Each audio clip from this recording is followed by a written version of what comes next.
Je vous remercie en tant que directeur de l'hôpital d'avoir été sensible à notre invitation conjointe avec nos collègues de la polyclinique. Nous constatons avec plaisir que vous venez d'horizons lointains. Il y a des gens de Vannes, toutes les personnalités présentes ici nous font honneur par leur visite.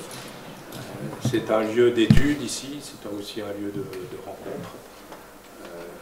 C'est une première action de communication sur un sujet fort qui nous préoccupe beaucoup, et le cancer du sein. Il y a d'autres actions de communication qui seront menées, qui mettront en évidence la volonté commune de la polyclinique et de l'hôpital de porter ensemble des projets innovants. D'ailleurs, ce n'est pas tout à fait la première action, puisque nous allons inaugurer bientôt un service commun qui fonctionne déjà, c'est la stérilisation dans les locaux de la polyclinique, et ce n'est qu'un début. Donc bienvenue, merci à tous les intervenants de nous aider à vous sensibiliser à nos actions. Je passerai la parole à mon collègue M. Trollio. Merci encore. Bon travail. Juste un mot pour d'abord remercier toutes les personnes qui ont participé à l'organisation de cet événement. Il est important pour nous, il est important pour vous. C'est une des pierres à l'édifice qui continue à se mettre en place, à se mettre en œuvre. On a beaucoup d'autres dossiers de coopération à aborder ensemble. J'en dirai pas plus, mais un grand merci à tous ceux qui ont organisé l'événement. On attend 120 ou 130 personnes pour ce soir. C'est une très bonne chose. Je ne vais pas les citer tous, hein, ils se reconnaîtront. Mais voilà. Bonne soirée. Bon, je voudrais tout d'abord remercier M. Thomas pour le CHCB, M. Trollio pour la polyclinique de Clériot d'avoir fait cette rapide présentation, qui est quand même très significative pour indiquer qu'aujourd'hui, on ne parle pas seulement au nom du centre hospitalier du Centre-Bretagne ou de la polyclinique de Clériot, mais au nom d'un pôle de santé. Et je pense que ce sera un petit peu un des fils rouges de cette soirée, c'est qu'aujourd'hui, la pathologie mammaire, en particulier la pathologie cancéreuse mammaire, elle est l'affaire d'un ensemble d'acteurs, qu'ils soient privés ou publics. Et dans un secteur, dans un territoire de santé comme le nôtre, qui est quand même relativement moins important que les autres, il est important que les énergies se rassemblent et que les compétences soient également s'additionnent plutôt qu'elles ne se combattent, ce qui n'est plus à l'ordre du jour. Aujourd'hui, on aura l'occasion de le souligner. Ce petit préambule étant fait, on va attaquer tout de suite le vif du sujet. Ce n'est pas en fait une vraie conférence, mais par contre il y a un vrai débat. Et on passera bien entendu aussi souvent que nécessaire la parole, parce qu'il y a deux côtés, mais il fallait bien qu'il y en ait deux, parce qu'il aurait été pas très normal qu'il n'y ait personne ici et que tout le monde soit là. Donc il fallait bien qu'il y ait quelques-uns ici, mais en fait il y a autant d'acteurs, et vous avez tous, je dirais, voix au chapitre, parce qu'on est tous concernés par les mêmes problèmes. Et donc je veillerai au cours de cette soirée à ce que chacun puisse, à son tour, dire ce qu'il a à dire et apporter son témoignage. Le fil conducteur, en matière de pathologie mammaire, c'est d'abord le dépistage. Alors, une petite chose, chacun va d'abord se présenter à table, il y a les noms, mais enfin, ça sera peut-être plus rapide. Eh bien, vas-y, je vais la première, je te laisse l'honneur. Tiens, je te passe le micro. Il ne marche pas. Je pense que je parle quand même assez fort, mais je suis le docteur Bruce Potoki, je suis médecin coordinateur de l'ADECAM, donc la structure de dépistage des cancers dans le Morbihan. Donc le programme de cancer du sein, il est en place depuis 2003.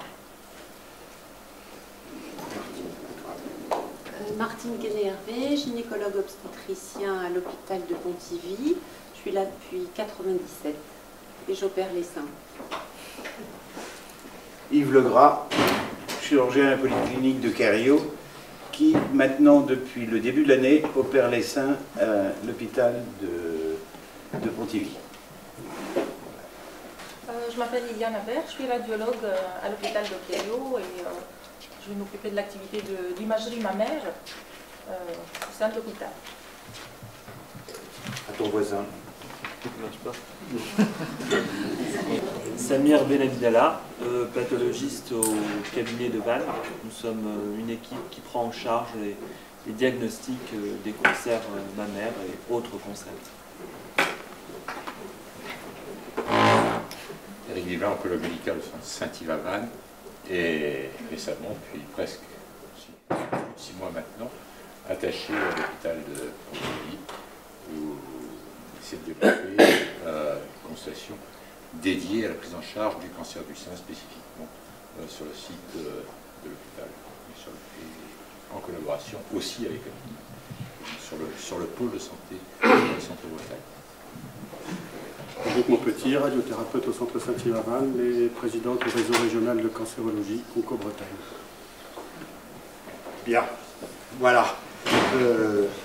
Je m'empresse de dire qu'il y a des gens, on les évoquait tout à l'heure, qui sont évidemment tout aussi importants et on les nommera le moment venu. Jo, je vais te laisser la parole parce que la filière sein, ça commence d'abord par le dépistage. Et le dépistage, tu l'as souligné, c'est d'abord les associations de dépistage départementales, puisque ce réseau de dépistage, il est départementalisé. Voilà, c'est comme ça, dans chaque département, il y a une association de dépistage des cancers. Et donc, alors vous allez me dire, bon voilà, Jo, elle représente ici la DECAM 56, comme il y a aussi la DECARMOR. Il se trouve, alors je ne sais pas ici combien sont originaires des Côtes d'Armor ou représentent les Côtes d'Armor, vous pouvez éventuellement lever la main? Voilà, il y en a assez peu, pour une bonne et simple raison. Alors je vous répète, voilà, il y en a quand même quelques-uns, mais c'est vrai que vous êtes relativement peu nombreux. Il faut dire que cette réunion de ce soir, la date qui a été retenue aujourd'hui, se situe après qu'ait été convenue déjà une première réunion à l'UDEAC, avec la FMC de l'UDEAC, concernant le même sujet, mais plus sur le volet costarmoricain de notre territoire. Et cette réunion a lieu la semaine prochaine. Donc aujourd'hui, on va plus décliner la partie morbihanaise, et c'est la raison pour laquelle Jo aujourd'hui va nous décliner un petit peu ce qui se passe dans Morbihan et plus spécifiquement dans notre territoire de santé. Je voudrais quand même dire que Jo est là depuis le démarrage de la DECAM 56. Dû t'en souffrir ton humilité, c'est quelqu'un de remarquable. Et qui, grâce à qui, c'est quelqu'un... Je m'en vais parce que ça peut pas être mieux. Non, mais voilà. Grâce à qui, quand même, on participe, comme l'ensemble des départements bretons, à la qualité du dépistage, et en particulier pour ce qui concerne le 56, je ne sais pas si ça sera encore le cas cette année, mais on se situait dans les 5 premiers départements français. Oui. Il faut quand même le noter. Depuis 2003, on a toujours été le premier département breton. Voilà. Et donc, il faut quand même le souligner, et c'est en grande partie grâce à son travail. Jo, je te laisse la parole. Je pense que c'est dû en grande partie à l'implication des médecins. Alors, on a peut-être réussi ça, c'est peut-être... voilà. Mais en tout cas, c'est l'implication des médecins du département. Pour les gens qui sont des Côtes d'Armor, il faut savoir qu'on travaille quasiment pareil, hein, tous les 4 départements bretons. Il y avait vraiment une volonté de la région au départ d'avoir quelque chose d'assez harmonieux, d'uniforme sur l'ensemble de la Bretagne. Donc on travaille vraiment ensemble, même s'il y a des petites choses qui ne sont pas tout à fait pareilles sur des détails, mais on a le même logiciel métier, on se rencontre très régulièrement, on doit se voir le 25 novembre pour essayer de voir ce qui marche chez eux et puis de prendre ce qui marche chez les autres, les bonnes idées et ainsi de suite. Donc il y a vraiment une bonne harmonie sur les 4 départements bretons. Alors, le programme de dépistage du cancer du sein, comme je vous l'ai dit, ça a été le premier programme qu'on a mis en place. La première campagne 2003-2004, une campagne ça dure 2 ans. Moi, je ne vais pas vous faire un cours sur le dépistage, enfin, parce qu'on n'a pas le temps de toute façon ce soir. Je voudrais juste surtout insister sur ce que ça donne dans le coin de Pontivy, quels sont les chiffres de Pontivy par rapport au reste du département. Voilà. Donc déjà je vous ai mis ici, alors j'ai pas fait le territoire de santé numéro 8 parce que les femmes elles suivent pas un découpage de territoire de santé, donc je vous ai pris vraiment tous les départements dont on avait l'impression que les femmes pouvaient venir faire leur mammographie ici à Pontivy, en sachant que Gourin, Le Fawet, elles vont aussi sur Carré, sur Quimperlé, que Cléguérec, même celles de Pontivy, Rouen, tout ça, de temps en temps, elles vont bien sûr à l'Udéac, celles de Josselin vont parfois aussi à Pluermel, et en dessous, Saint-Jean-Brévier, de temps en temps, elles viennent bien sûr aussi sur Vannes. Voilà. Donc je vous ai mis les départements qui entourent Pontivy avec les populations. Bien sûr, le canton où il y a le plus... Alors les populations en population cible, hein, puisque Là, on parle de dépistage du cancer du sein, c'est les femmes de 50 à 74 ans. Donc ça, c'est les populations de 2012. 4000 femmes environ sur Pontivy. Vous voyez que sur l'ensemble de tous ces départements, on a à peu près un peu plus de 20 000 femmes. C'est pas énorme en termes de population. Et ce que je peux vous dire tout de suite, c'est qu'on a plus de difficultés, c'est d'ailleurs la seule corrélation qu'on ait trouvée, plus de difficultés à avoir des bons taux de participation dans les cantons où la population est la plus faible. Ça veut dire que moins il y a de population dans un canton et moins bien il participera. C'est le seul lien la seule corrélation qu'on ait trouvée. Là, c'est juste pour faire le point rapidement, c'est une diapositive pour vous montrer le parc mammographique du Morbihan, où est-ce qu'on en est actuellement depuis l'introduction des mammographes numériques dans le cadre du programme. Hein, c'était un arrêté du 24 janvier 2008 qui autorisait la mammographie numérique dans le programme. Vous voyez que les mammographes analogiques, il n'y en a presque plus. Il n'y en a plus que 3 dans le département et il n'y en a pas ici dans la région. Que les mammographes numériques avec des plaques, la technologie elle est par plaque, donc on garde l'appareil analogique mais on rajoute un système par plaque pour avoir une image numérique. Il a beaucoup grimpé parce que c'est un investissement moins lourd pour les radiologues et puis c'est en train de redescendre à la faveur des mammographes numériques plein champ.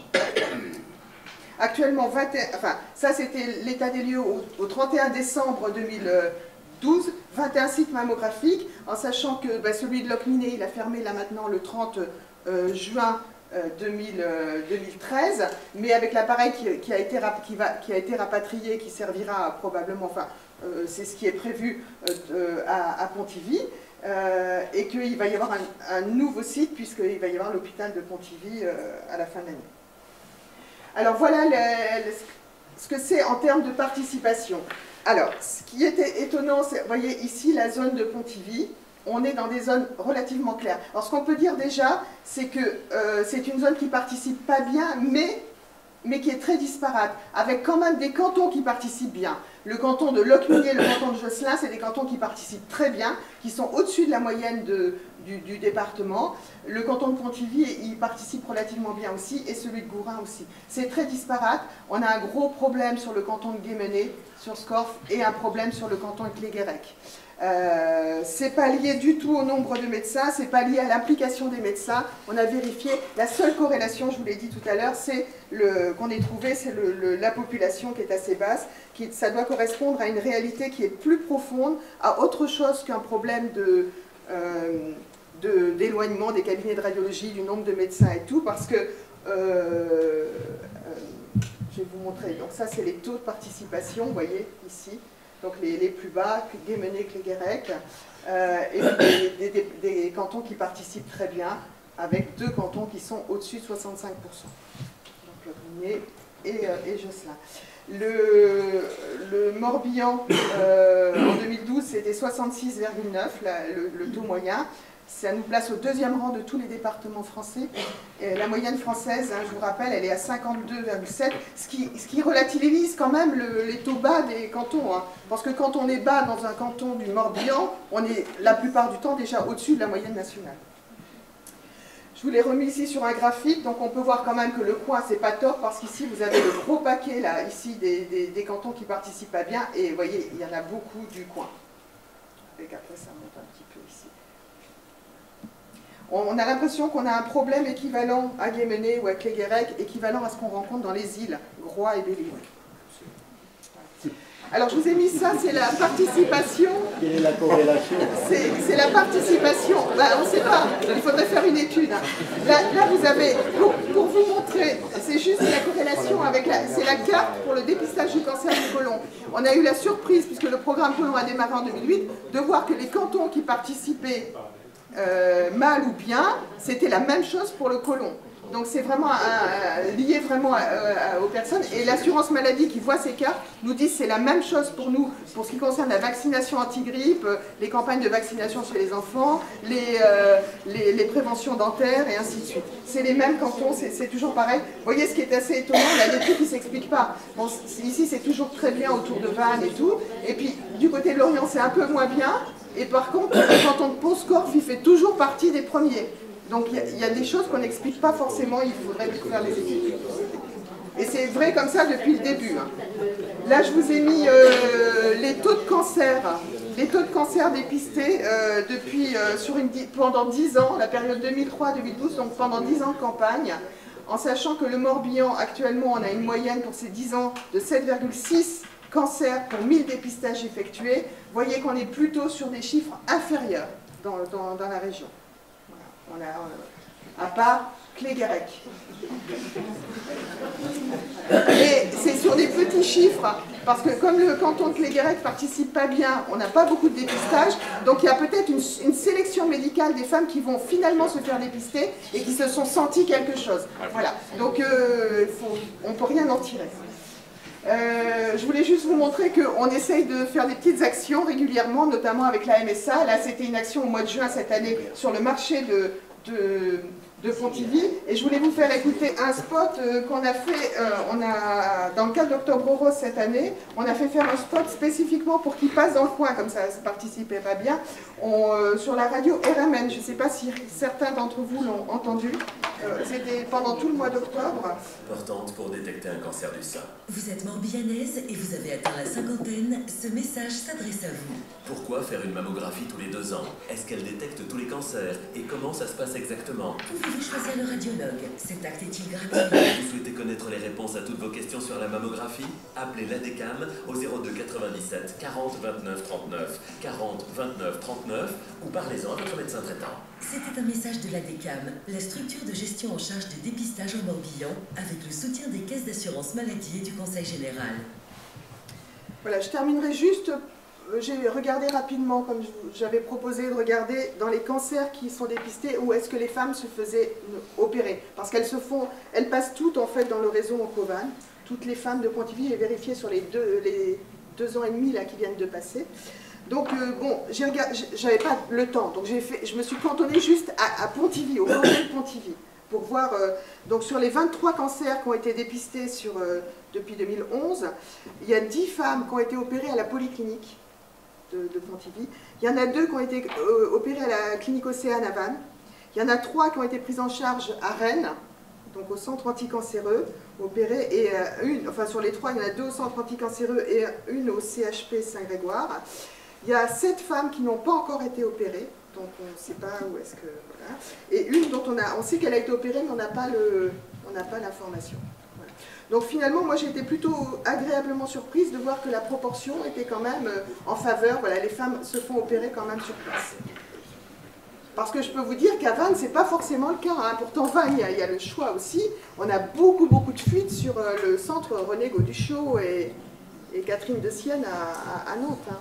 Donc il faudrait qu'on regarde les proportions. Donc c'est plutôt la bonne nouvelle, moi je trouve, sur cette toute petite série. Voilà. Merci Jo pour cette présentation au sommaire.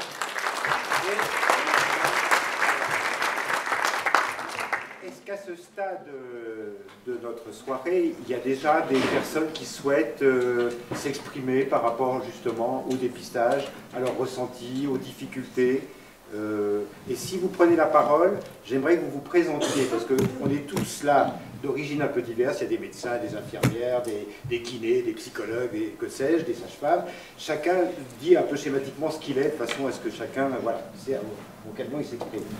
La question c'était, les 10 qui étaient opérés à la clinique, c'était la clinique ou le pôle de santé? C'était la clinique. L'hôpital. Polyclinique, enfin, moi c'est l'information que j'avais. Je ne peux pas vous dire. C'est peut-être Pôle Santé. Hein. Il y a peut-être des erreurs de saisie aussi. Hein. Parce que quelle année? C'est 2011, 2012 et 2013. Oui. C'est que les femmes de Pontivy. C'est que le canton de Pontivy. Ah, d'accord. Le canton de Pontivy. C'est que le canton de Pontivy. Et c'est que les dépistés. C'est pas le territoire. C'est que les cancers dépistés. C'est pas les cancers diagnostiqués. C'est 21 sur 2 ans. Donc non. 23 sur 23. C'est un tout petit échantillon. Oui. Et c'est que le canton de Pontivy. Encore une fois, notre territoire, il ne se cantonne pas bien sûr à Pontivy. Et il y a l'ensemble du territoire, la partie morbihannaise, plus la partie costarmoricaine, bien entendu. En fait, c'est pas une donnée qu'on peut sortir de façon statistique. C'est pas une variable. Donc il faut aller sur chaque dossier pour regarder. Donc j'avais vraiment pas le temps. Voilà. Mais je pourrais faire ça, je pourrais regarder de façon plus précise. Alors, il faut quand même rappeler que le principe de ce dépistage, mais ça je pense que tout le monde le sait plus ou moins, mais je le rappelle quand même, est basé quand même sur la double lecture. Et que cette double lecture, elle apporte un plus indiscutable à la qualité de ce dépistage. Et que ce soit dans tous les réseaux, hein, au Carmor, ADCARMOR, ADCAM 56, ADEXI 35, ADEC 29, tous les réseaux procèdent de même. Mais c'est un gage de qualité absolument essentiel. C'est un gage de qualité parce que ça permet de dépister des cancers qui n'ont pas été vus par le premier lecteur, mais c'est un gage de qualité aussi parce que le premier lecteur, du coup, comme il sait qu'il va y avoir une deuxième lecture de ces clichés, bah, il fait plus attention à les faire bien, à les relire bien, et on s'aperçoit que petit à petit, le taux de cancer dépisté par la seconde lecture baisse, non pas parce que les seconds lecteurs sont moins bons, mais parce que les premiers lecteurs vraiment, il y a une qualité. Enfin, il y a des seconds lecteurs, le docteur Herry est second lecteur, on a bien vu dans les 10 ans la qualité des images, ça s'est nettement amélioré. Et, voilà. Et la qualité du parc des mammographes. Et voilà. La qualité du parc des mammographes. La qualité du matériel, mais aussi, bien sûr, l'expérience des radiologues. Et ça bénéficie à toutes les femmes, y compris celles qui sont hors tranche d'âge, y compris celles qui viennent pour un diagnostic et tout. Donc c'est vrai que la mise en place des programmes de dépistage organisés, ça a été un grand plus pour toutes les femmes, pour la qualité de la mammographie, pour toutes les femmes, quel que soit leur âge. Oui, une autre question. Françoise Bonnet, je suis cadre au réseau Coréen. Je voulais savoir si, maintenant que les mammographies, il y a de plus en plus de mammographies numériques, pour le moment, on sort toujours des films. Donc est-ce qu'on va continuer à faire ou est-ce que la double lecture se fera Il y a des études en cours pour voir si on peut faire la double lecture sur console. Il y a des études qui sont... Le problème de la double lecture sur console, c'est qu'actuellement, on n'a pas de critères qualité pour vérifier que les clichés soient de bonne qualité et que l'image qui est renvoyée par la console correspond bien à l'image qu'il faut avoir. Voilà, c'est trop compliqué, donc, mais les études sont en cours. Mais c'est sûr que c'est l'avenir. Si le dépistage du cancer du sein se fait toujours par mammographie avec une double lecture, c'est l'avenir, mais c'est pas pour tout de suite quand même. Parce qu'il y a beaucoup de contraintes techniques. Et sinon, j'ai une deuxième question. Est-ce qu'il est arrivé parfois qu'on découvre un cancer à la deuxième lecture et pas à la première? Oui. Au début du programme, c'était environ 10% des cancers dépistés qui l'étaient par la seconde lecture. Actuellement, on est plutôt de l'ordre de 5 à 6% des cancers dépistés. 5 à 6% des cancers qu'on trouve sont trouvés grâce à la deuxième lecture. Et quand on trouve des cancers de la seconde lecture, on a vérifié, c'est pas... Parce que le risque, ça serait de faire du surdiagnostic et de trouver beaucoup de cancers in situ et tout, ce n'est pas du tout le cas. Les cancers dépistés en seconde lecture sont presque toujours des cancers infiltrants. Ça, c'est plutôt rassurant aussi.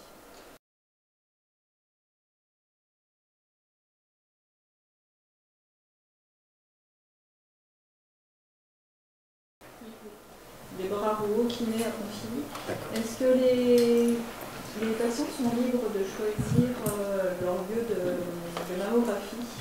Oui, dans le programme. Dans le programme. Oui, tout à fait.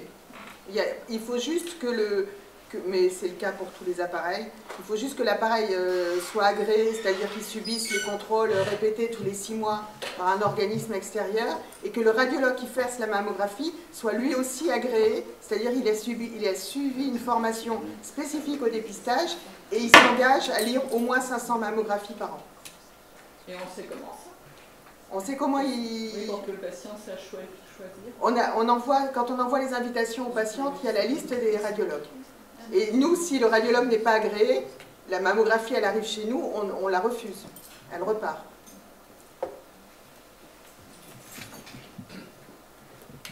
À ce stade de la discussion, qui dit dépistage dit radiologie, et je voudrais rendre un hommage tout particulier à quelqu'un qui est juste en face de la table ronde et qui s'appelle M. Jean-François Herry.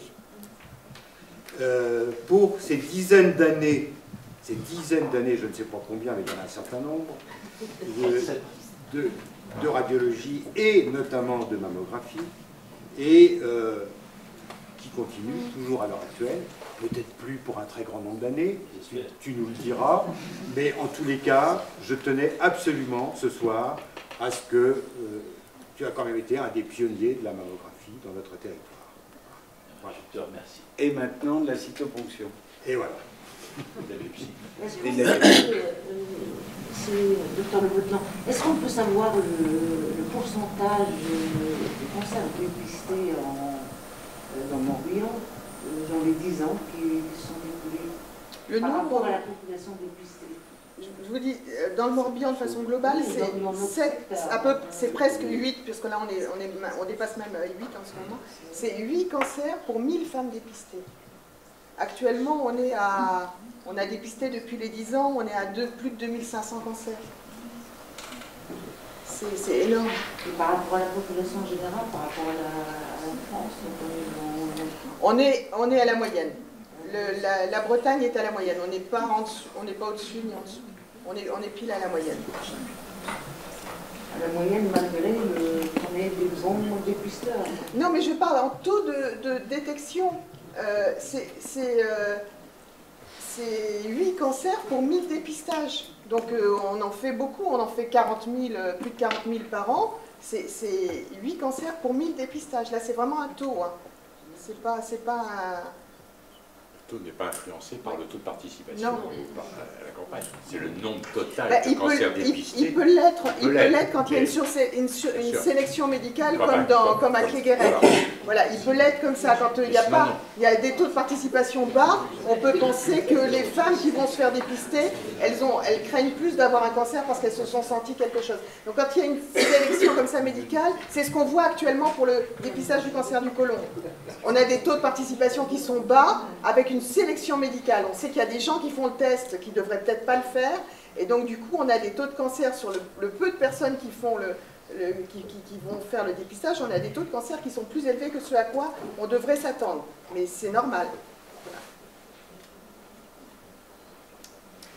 Alors l'offre de soins en radiologie sur notre territoire, elle se situe aujourd'hui, Jo, tu as rappelé tout à l'heure que le cabinet de Locminé avait fermé, effectivement.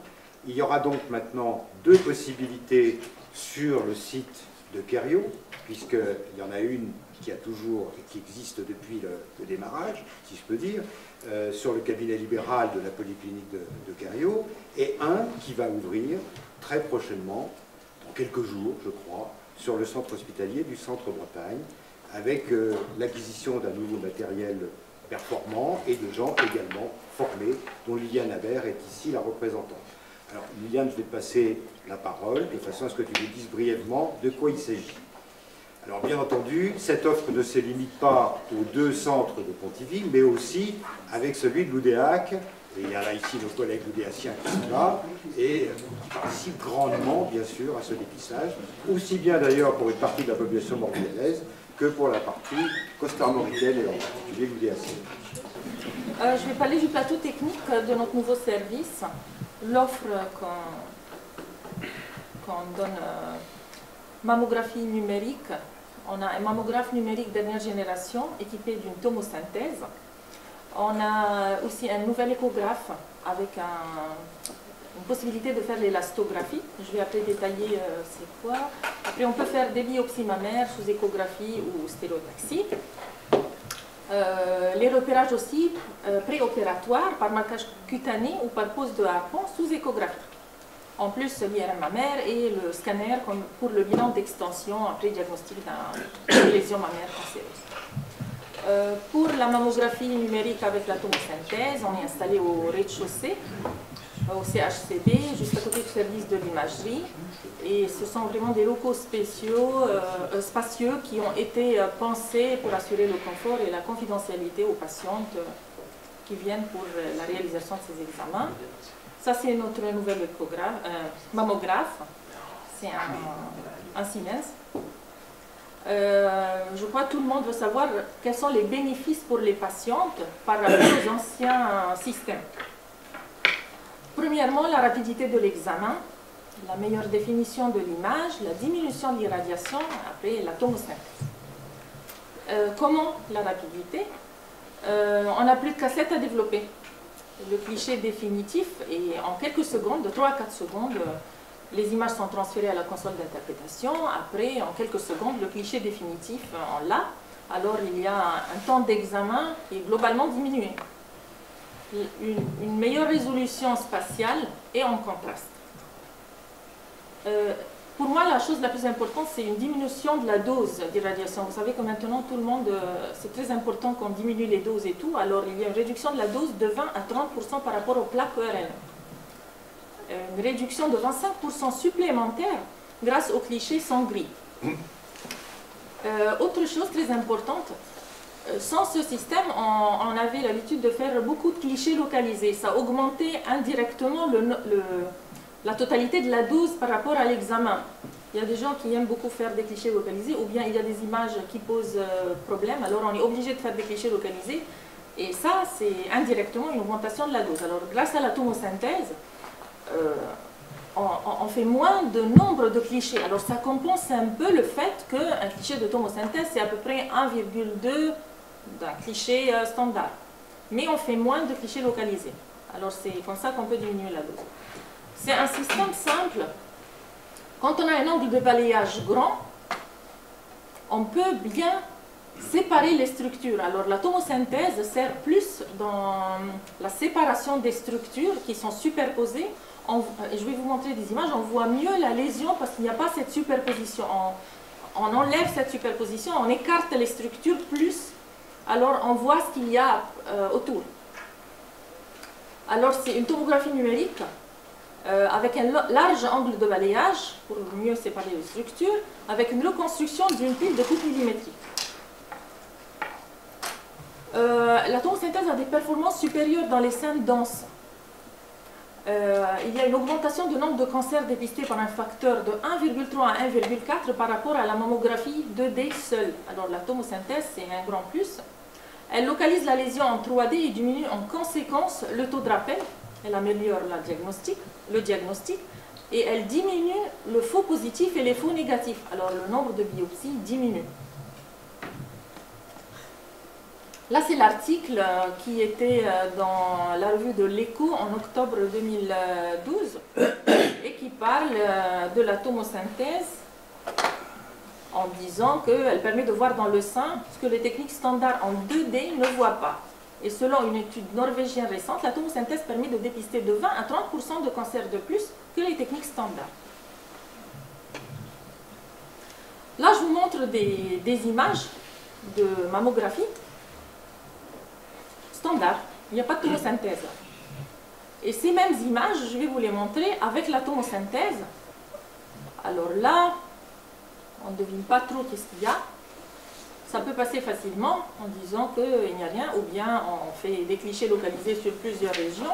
Là, la tomosynthèse, regardez, l'étoile noire, bien évidente, et on voit ici, alors c'est une tumeur. Alors que le cliché d'avant, où est-ce qu'on voit ça? Même a posteriori, je trouve que c'est pas très simple de le voir.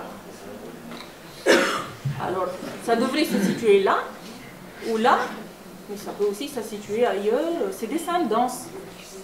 Là, c'est une vraie étoile noire, et c'est pas un petit cancer. Alors, au moins, quand on pique, on sait où on va. Là, c'est un sein graisseux, clair, une petite calcif. Là, c'est la tomosynthèse. Le cancer en étoile. Et là. Et c'est un sein graisseux. On ne se méfie pas toujours. On regarde, c'est graisseux, c'est simple. En une seconde, on voit, il n'y a rien. Oui, il y a une calcif. Mais ici, la calcif, est-ce que c'est là la tumeur ou là? Après, on tourne. Elle est là. On aurait pu croire que c'est là. Alors, on pique les deux. On ne pique pas les deux. C'est ça l'idée. Là, c'est le cliché mammographie, et ça, c'est sa tomosynthèse. Regardez l'étoile. Alors que là, on peut dire qu'il y a quelque chose là, peut-être, là, et ça, c'est quoi? Là, on a défilé, on a enlevé les superpositions, et ça choque l'œil, et c'est pas petit. Je ne dis pas qu'on aurait pu le rater, mais peut-être on aurait fait de clichés localisés, on aurait perdu le temps à faire plusieurs choses. Après, l'échographie avec l'élastographie. L'élastographie se base sur la différence, il y a une nette différence de dureté entre les cancers et les lésions bénignes.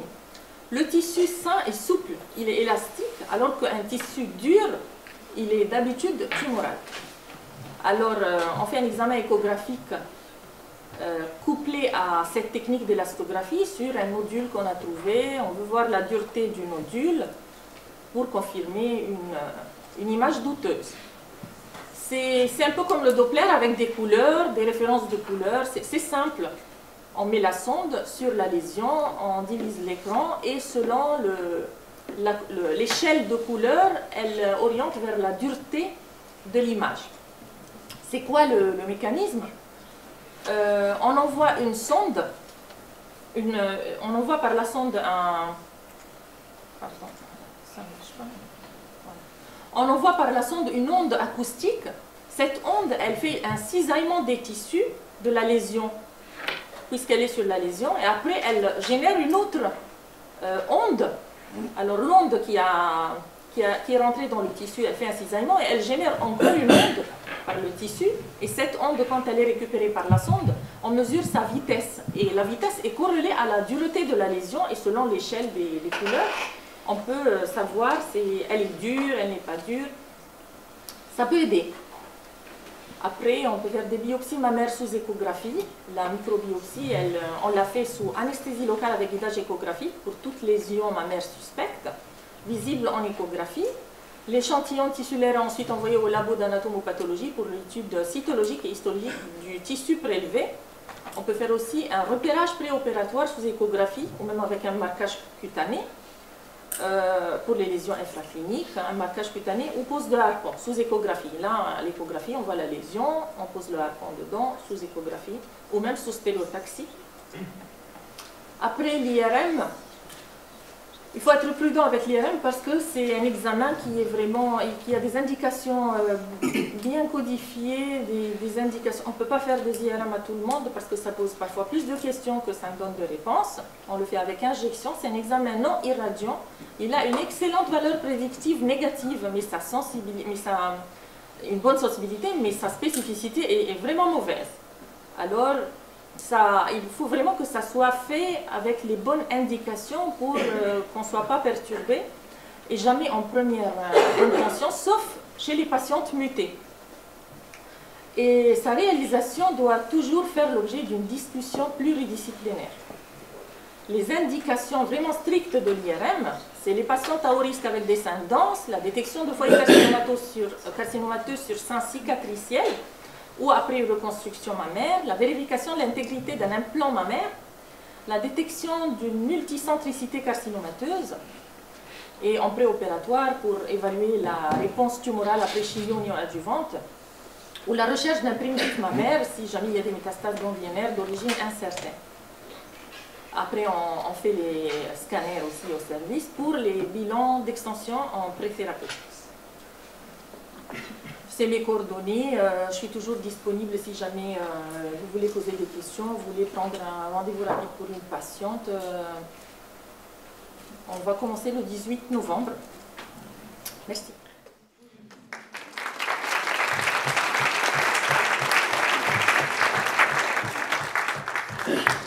Merci Liliane pour cette présentation, qui a montré, je pense, si chacun en doutait, que la technologie évolue et que voilà, l'évolution se fait vers des appareils de plus en plus performants, puisque évidemment en fonction du nombre de campagnes de dépistage, on a affaire à des dépistages de cancers de plus en plus petits et donc aussi de plus en plus difficiles à mettre en évidence. Ce sont bien sûr des formes infracliniques et même radiologiquement, si on en doutait, c'est sûr que la radiologie d'il y a peut-être 20 ans se révélerait aujourd'hui certainement infiniment moins performante que les techniques radiologiques d'aujourd'hui. Voilà. Donc l'offre radiologique, pour revenir à ce que je disais tout à l'heure, elle continue à être bien sûr celle que conduit Jean-François Herry et aujourd'hui assisté Dr Gégouzot à la clinique. Voilà. Et Nous avons un collègue aussi voilà. avec nous à l'hôpital. Elle continue également. Collègue, Elle démarre à l'hôpital donc le 18 novembre. Oui, il va faire aussi la mammographie. Voilà. Ça, c'est une idée avec nous. Et elle se poursuit aussi à l'UDH, bien entendu, au cabinet de radiologie. Donc voilà.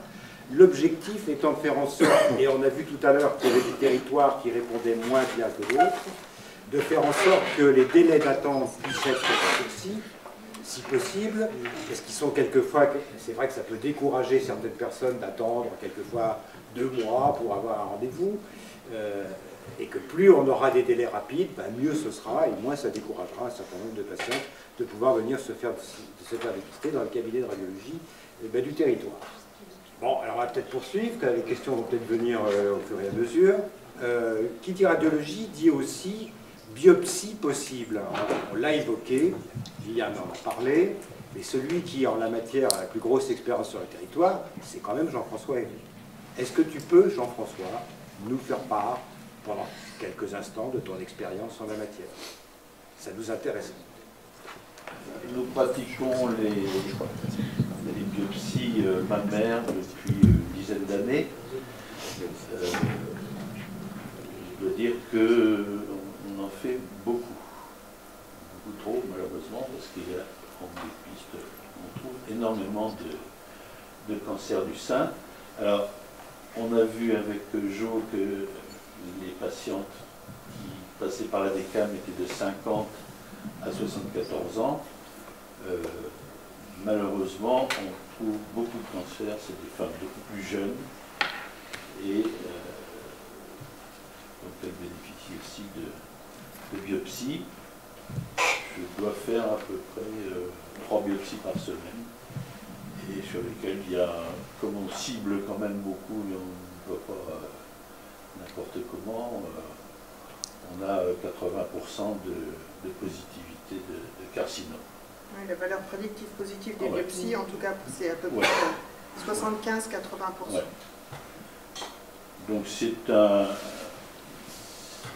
un examen, une pratique stressante pour la femme, parce que effectivement le résultat est debout et c'est une angoisse, et il faut la rassurer, la préparer. C'est un examen qui est fait sous anesthésie locale, donc qui n'est pas douloureux du tout, mais qui est stressant et angoissant. Ça se pratique le plus souvent sous guidage échographique, et donc avec une aiguille automatique qui prélève des carottes dans la masse tumorale. On pratique également, dans le cadre des microcalcifications, des macrobiopsies, c'est-à-dire au lieu d'avoir une aiguille de 11 ou de 14 ou 16 gauges, on utilise des aiguilles de 8 ou 11 gauges, c'est-à-dire des gros pieux, qui permettent de prélever des échantillons volumineux, de façon à avoir le plus de chances possible d'avoir le ciblage sur les microcalcifications, pour que le laboratoire ait un résultat visible. Donc là aussi, ça peut s'exécuter soit sous stéréotaxie, comme dit Viviane, sur le mammographe, soit sous guidage échographique.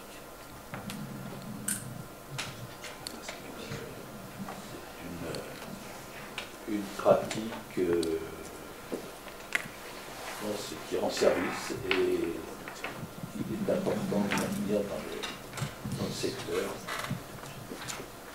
De façon, alors, c'est sûr que je ne vais pas parler devant le cytologiste, mais donc nous on envoie nos échantillons à Rennes, et on a sous 48 heures résultat téléphonique, et sous 7 jours le résultat écrit.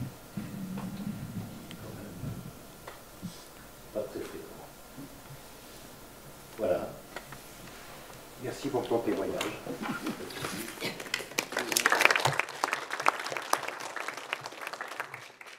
Je pense que l'expérience des uns ne nuira sûrement pas, je dirais, au démarrage des autres, et que comme chacun d'entre nous, il faut qu'on sache un jour passer le témoin, et que, voilà, on compte sur toi en tous les cas, pour le moment venu, voilà, être dans cette démarche. Monsieur Jérôme Meunier, c'est que je suis disposé à coopérer. On est ravis. Liliane, est-ce que tu veux ajouter quelque chose? Je voudrais juste dire que je suis venue à Pontivy dès le départ pour cette activité de scénologie, que je suis toute contente de démarrer cette activité, que j'ai vraiment attendu pendant plus de 2 ans avec impatience, en se formant tout le temps encore pour ne pas cesser de faire un peu d'activité mammographique. Alors je suis très enthousiaste et je sens que notre coopération avec la polyclinique, avec l'expérience de M. Elie qui date de plusieurs années quand même, coopérant ensemble, ça va vraiment donner de très bons fruits pour tout le monde, surtout pour les femmes dépistées. Je passe.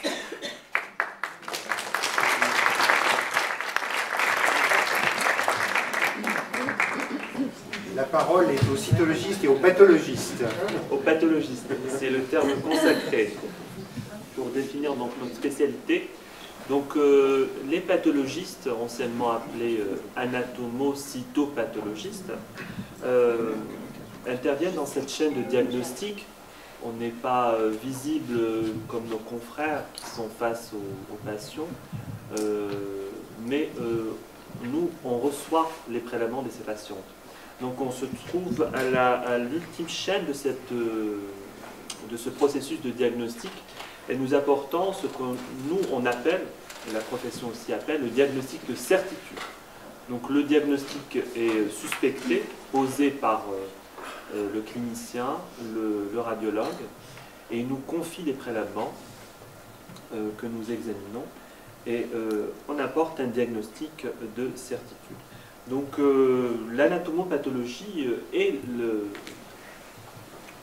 la spécialité qui analyse les prélèvements tissulaires et cellulaires, bien que les prélèvements cellulaires sont de moins en moins effectués en pathologie mammaire, donc la cytologie est moins présente actuellement pour apporter un diagnostic, remplacé par des prélèvements tissulaires qui sont beaucoup plus performants en termes de diagnostic.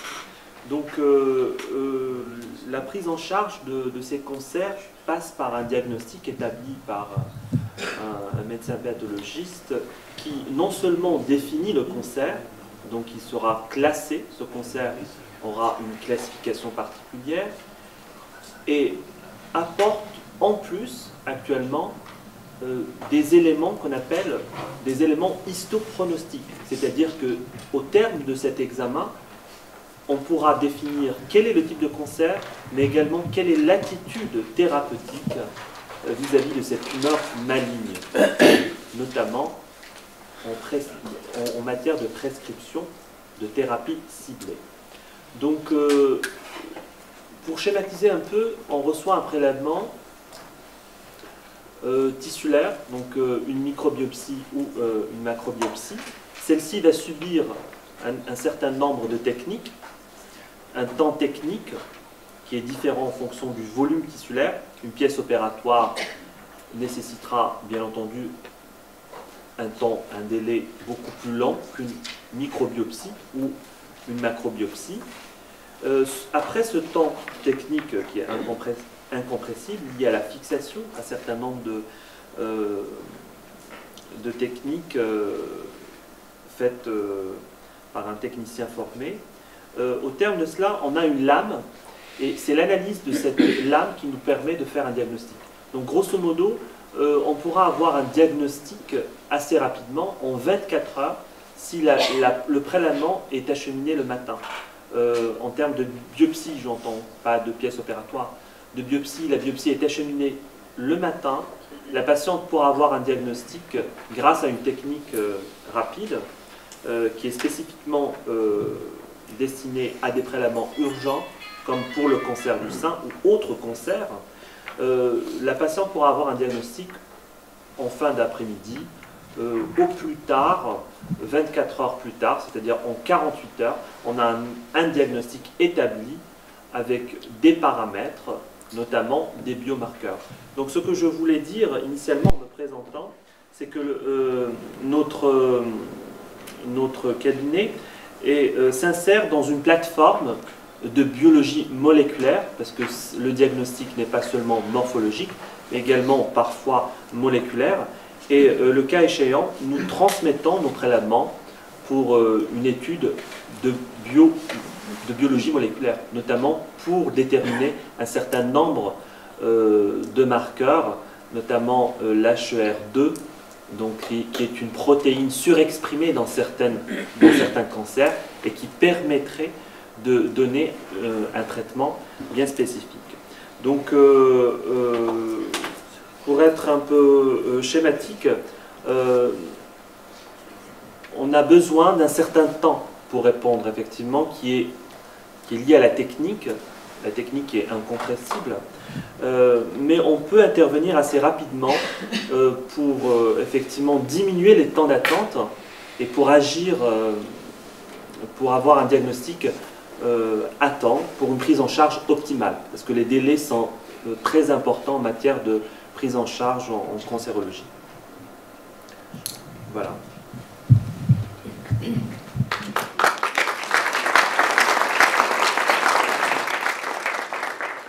Bon, on aura donc compris l'importance de ce diagnostic suite aux biopsies, les délais, qui sont quand même des délais qui sont devenus des délais très raisonnables, que ce soit le laboratoire de Vannes ou de Rennes d'ailleurs, peu importe, hein, on est là aujourd'hui pour parler en coopération.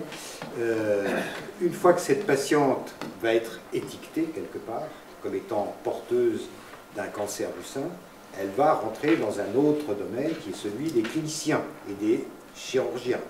Mais au préalable, bien entendu, une fois que le bilan de cette lésion va être fait, une fois qu'un bilan d'extension va être réalisé, eh bien son dossier va être soumis à ce qu'on appelle une RCP. Tout le monde le sait sans doute.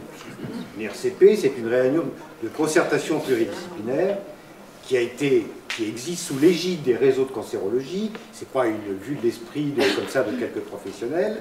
Et pour ce qui concerne notre territoire ici, en fait, on a 3 réseaux de cancérologie, puisqu'on est au centre. On en a un avec lequel on travaille depuis des années, qui est le réseau Oncovan, et avec lesquels on participe principalement aux réunions de concertation pluridisciplinaire, notamment en matière de cancer du sein. Mais il y a également le réseau Oncorian, qui est présent ce soir, et également, bien entendu, le réseau Oncarmonde, pour la partie costarmoricaine.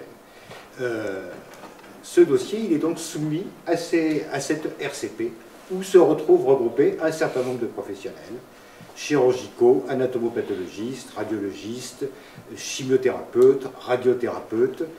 Bah, Eric, l'un ou l'autre, donnez-nous votre expérience des RCP, puisque vous êtes l'un ou l'autre.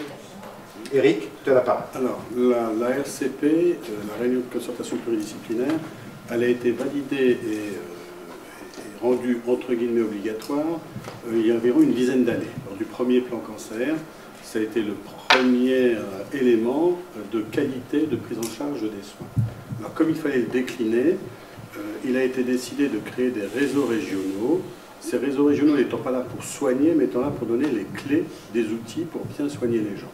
Alors ça a été décliné plus ou moins bien selon les régions. En Bretagne, le réseau régional donne effectivement un thésaurus, c'est-à-dire la façon de traiter au mieux les cancers du sein, quel que soit le territoire, permet d'avoir un annuaire de techniques qui ne sont pas faits partout.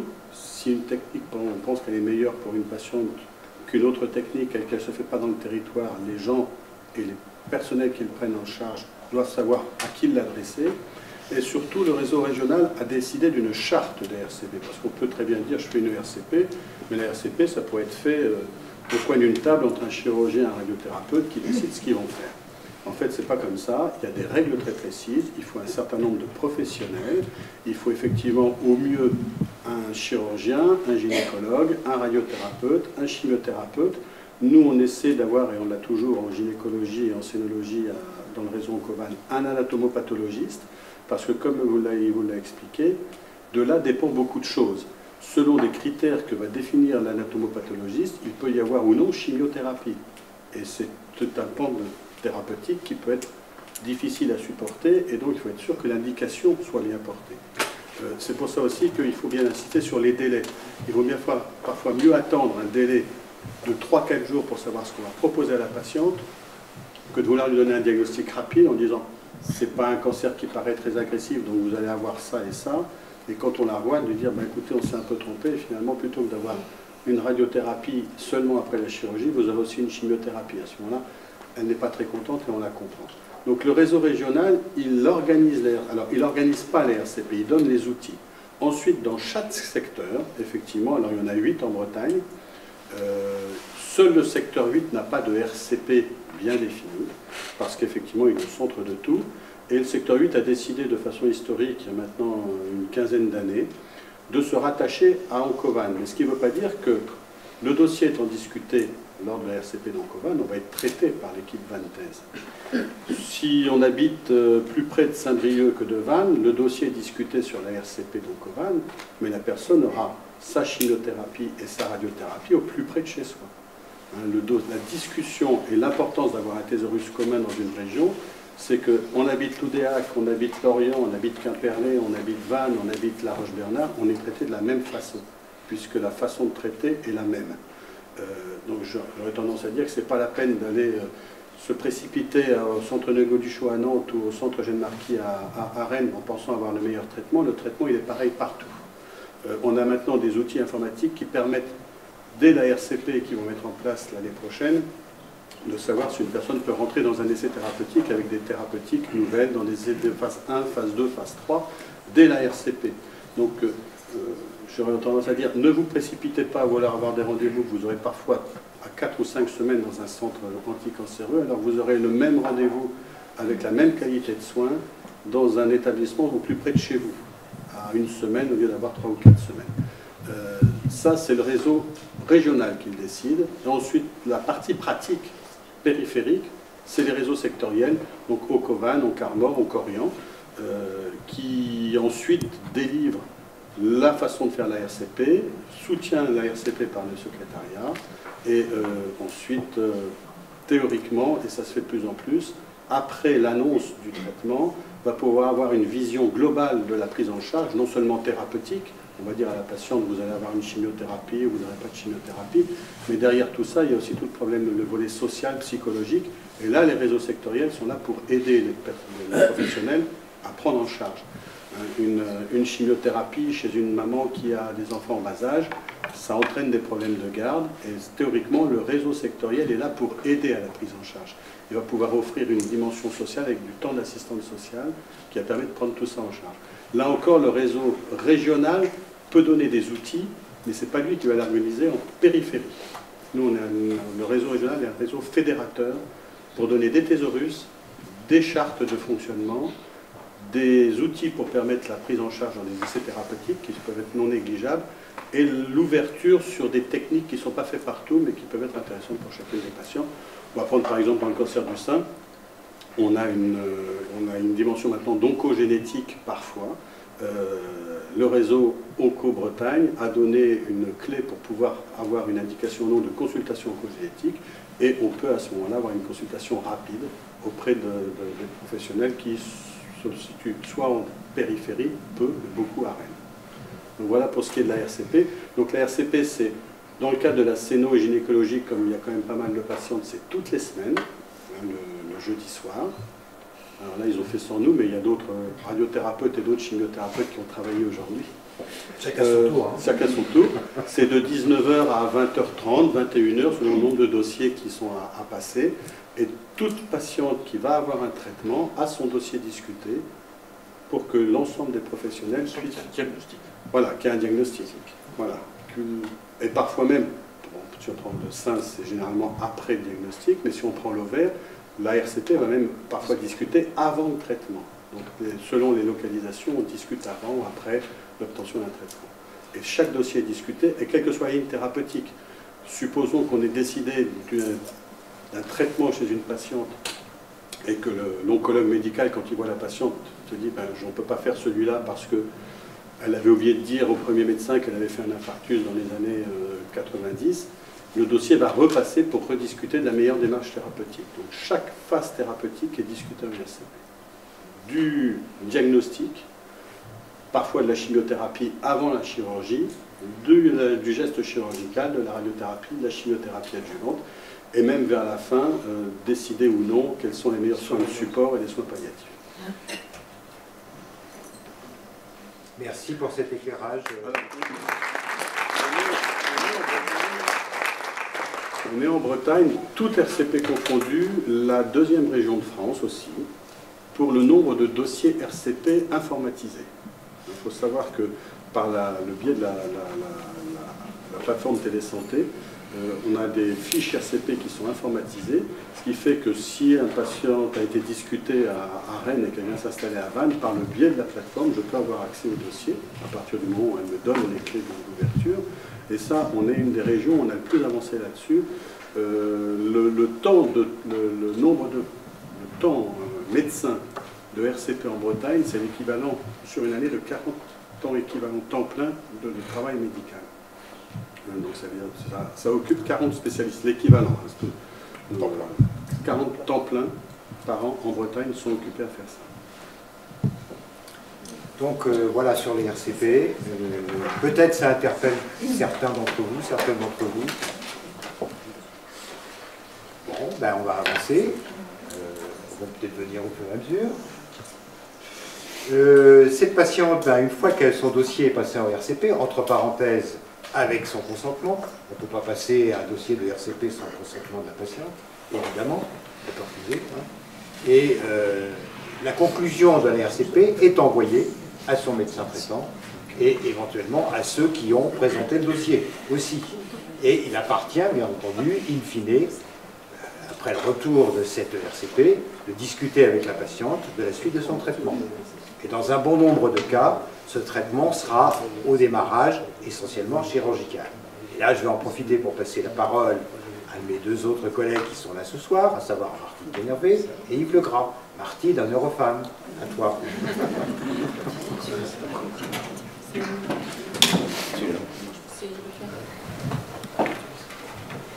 Alors on va parler de l'expérience locale. On s'efforce à l'hôpital d'être très disponible pour les problèmes de cancérologie mammaire, et Jean-François en est témoin. Donc une femme qui se présente en disant je suis suspecte d'un cancer du sein, ou le radiologue m'a demandé de venir vous voir, en général on la prend vraiment, si ce n'est pas le jour même, c'est le lendemain. Vraiment on s'efforce de raccourcir ce délai de prise en charge. Donc on a bien organisé aussi l'étape chirurgicale, puisqu'on a une convention avec le service des isotopes de Vannes qui nous prépare le ganglion sentinelle. On a une convention avec le cabinet d'anatomie pathologique Luprine de Vannes qui se déplace pour nous faire les examens extemporanés. Et jusqu'à maintenant, M. Herry nous faisait tous les repérages préopératoires après nous avoir fait les biopsies préopératoires. Voilà, donc c'est une chirurgie qui est relativement, je le dis souvent aux femmes que c'est l'étape la plus facile, en tout cas c'est souvent pas douloureux, c'est pas long, c'est pas très compliqué. Il y a bon, le problème de la mastectomie qui est mutilante, mais pour tout ce qui est tumorectomie, ganglion sentinelle, c'est l'étape je crois la plus facile. Avec les résultats anatomopathologiques définitifs, on présente le dossier en réunion pluridisciplinaire de cancérologie le jeudi soir. Pour ma part, je reçois les dames dès le vendredi pour m'informer de la décision et je prends les rendez-vous auprès de l'oncologue médical en la personne de M. Villemain qui se déplace à Pontivy le mercredi pour initier le programme de chimiothérapie. Et ensuite, c'est M. Morel, qui est caché là-haut, qui assure la mise en œuvre et la prise en charge des femmes dans leur programme de chimiothérapie. Pour ce qui est de la radiothérapie, il n'y en a pas à Pontivy. Là, on a recours à nouveau à M. Montpetit, à M. Després et maintenant à Mme de Beauchère, donc qui sont les 3 radiothérapeutes impliqués dans le cancer du sein. Peut-être qu'on se fait aussi un point d'honneur, une fois qu'on a éventuellement dépisté, opéré, à accompagner les femmes dans leur traitement. et à les suivre ensuite. Donc on fait une surveillance alternée avec les oncologues, avec les médecins généralistes, et puis on voit les femmes très régulièrement, le plus longtemps possible. Voilà. Merci Martine.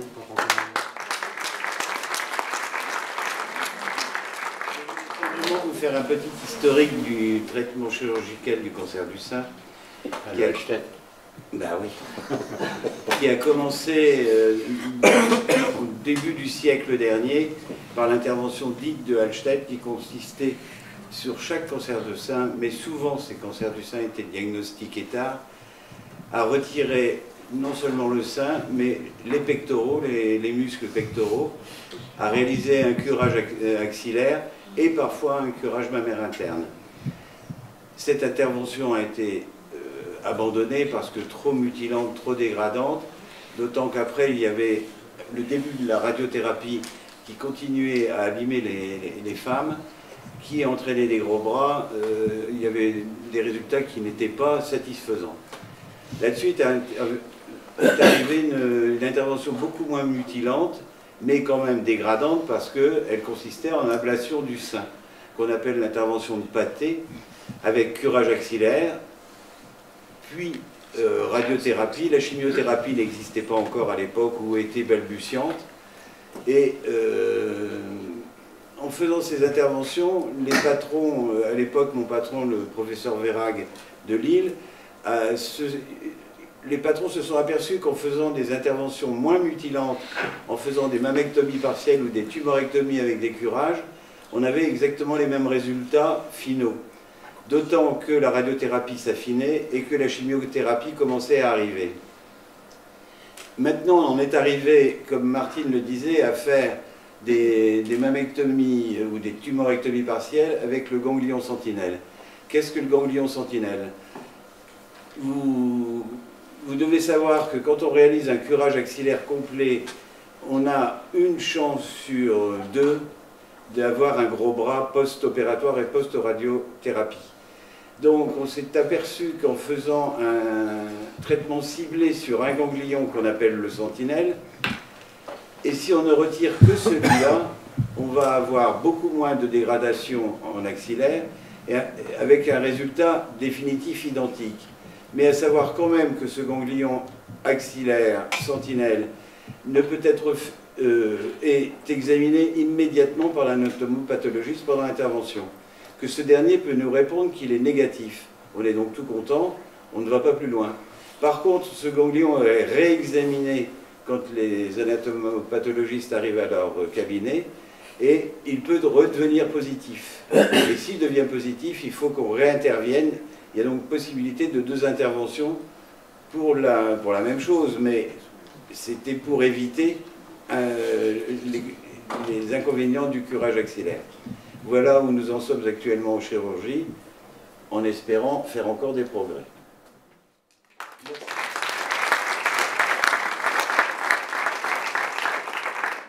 Merci pour vos témoignages, à tous les deux. On a bien compris que l'aspect technique était extrêmement important, basé sur un bloc, on va dire, qui répond présent, qui est le matériel de détection pour ce qui concerne le ganglion sentinelle. C'est le cas, on peut le dire, sur les pôles de santé de Quériot. Et puis, il y a, je dirais, le problème des autorisations. Le problème des autorisations, tout le monde ne sait peut-être pas ce que c'est. Les autorisations, c'est qu'on ne peut pas aujourd'hui traiter des cancers sans avoir une autorisation délivrée sous le contrôle de l'Agence régionale de santé. Et ces autorisations, elles sont soumises non seulement, bien sûr, à des critères de qualité, mais à des seuils aussi quantitatifs. Or, ces seuils quantitatifs, dans un territoire, on va dire, relativement moins peuplé que les autres, comme le nôtre, où il y a quand même, on l'a peut-être un peu suggéré tout à l'heure, un certain nombre de fuites, ces seuils, il faut arriver à les maintenir. En matière de pathologie mammaire, actuellement, il n'y a plus qu'un seul site sur les pôles de santé qui ait cette autorisation. Et ce site, très rapidement, a compris que, loin de vouloir garder pour lui cette autorisation tout seul, l'intérêt, c'était de s'ouvrir, bien sûr, à l'ensemble des professionnels concernés. Et aujourd'hui, Yves Legras peut peut-être en témoigner.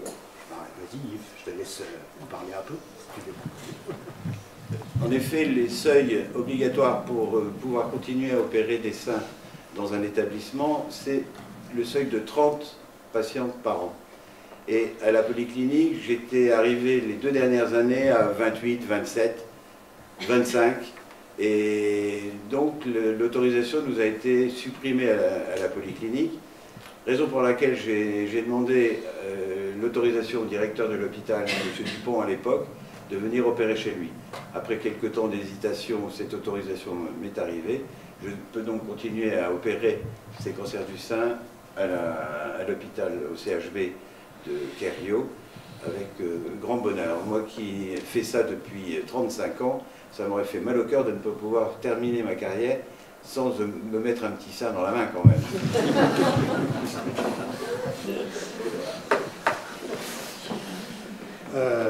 Je dirais que cette façon de concevoir les choses, et je voudrais que tout le monde le sache, tout à fait à l'ordre du jour.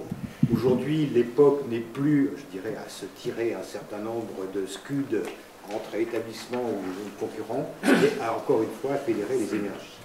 À faire en sorte que chacun comprenne que, je dirais, la solidité, le sérieux des équipes présentes, et j'espère que ce soir, tous ceux qui sont déjà intervenus l'ont montré, fait que ces filières, ces files actives, ne demandent pour l'avenir qu'à être confortées, de façon à pouvoir s'étoffer. Car il ne faut jamais oublier qu'au milieu de tout ça, c'est le patient, c'est la patiente qui est au milieu et qui va être bénéficiaire, parce que moins de déplacements, tout en ne perdant pas de chance. Et ça, c'est tout à fait fondamental. Un des rôles aussi de nos cliniciens, c'est aussi de faire participer ces patientes à ce qu'on appelle le dispositif d'annonce. Je ne sais pas si quelqu'un a envie de parler de ce dispositif d'annonce. Je ne sais pas, parmi les cliniciens ou parmi peut-être des gens présents dans la salle et qui auront l'expérience.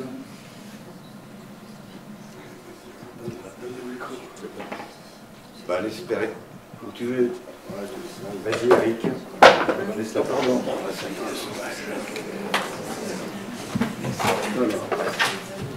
Toujours issu du plan cancer 1 et développé par le plan cancer 2, les patientes avaient demandé, les patientes et patients, mais surtout les patientes, parce que surtout les patientes qui avaient beaucoup parlé au moment du plan cancer 1, à ce que l'annonce ne soit plus faite comme elle était parfois faite par téléphone, mais qu'en plus, au moment de l'annonce, on puisse prendre en charge non seulement le traitement, mais tout ce qu'il y avait autour du traitement. Donc il y a en fait dans l'annonce deux temps. Il y a le temps médical, c'est celui où le chirurgien, quand il voit la patiente, va lui expliquer qu'elle a effectivement un cancer du sein, qu'il va être obligé de lui faire une tumorectomie ganglion sentinelle, qui peut se transformer s'il trouve quelque chose de plus grave en mastectomie curage, donc il faut préparer la patiente. C'est un temps certain, et théoriquement, il devrait pouvoir y avoir derrière une consultation d'annonce infirmière qui pourra expliquer à la patiente que si elle a une mastectomie curage, elle peut avoir une reconstruction différée, une reconstruction immédiate, une prothèse, pas de prothèse, etc. Si elle a eu une tumorectomie ganglion sentinelle, mais que les marqueurs biologiques et de biologie moléculaire montrent qu'elle doit avoir une chimiothérapie, elle va rencontrer le chimiothérapeute qui va lui expliquer que sa maladie nécessite une chimiothérapie, qu'elle va donc avoir la plupart du temps les cheveux qui vont tomber, qu'elle peut avoir des nausées, vomissements, qu'elle peut avoir des effets secondaires. Ça, c'est le temps d'annonce médical. Ce temps d'annonce médical, il est long. Il prend une demi-heure, 3/4 d'heure, et on sait par les études qu'au bout de 10 minutes, un quart d'heure, le patient décroche. Donc il devrait y avoir une deuxième consultation derrière, faite par une infirmière formée, qui non seulement va essayer de reprendre avec des mots peut-être parfois moins scientifiques ce qu'est le traitement et les conséquences du traitement, mais elle devrait être prolongée par une autre consultation qui prend, ce que je disais tout à l'heure, toute la démarche psychologique de la patiente, sociale de la patiente, diététique de la patiente, parce qu'une chimiothérapie, ça peut entraîner des amaigrissements, une hormonothérapie, ça peut entraîner par contre une prise de poids. Lorsqu'on a les hormonothérapies, il peut y avoir des ostéoporoses, donc il y a tout ça à prendre en charge, et ça c'est une consultation d'annonce, alors qui est plus ou moins bien organisée. Il y a des secteurs qui l'ont commencé très tôt et qui sont très en avance. Je crois en Nord, par exemple, à une consultation d'annonce qui se tient très bien. Oncovan commence à en avoir une qui se solidifie. Oncorian est bien avancé aussi. Et ça va même aller plus loin que ça.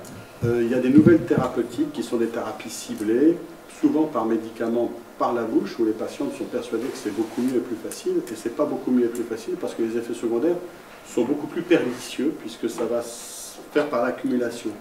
Et l'annonce, là, va se prolonger par des infirmières téléphoniques qui vont prendre des nouvelles des patients tous les 2-3 jours pour savoir si les traitements sont bien supportés, s'il y a des effets à pouvoir combattre. Alors tout ça, c'est très bien. Le seul problème que n'a pas pensé le législateur, c'est la cotation de cet acte.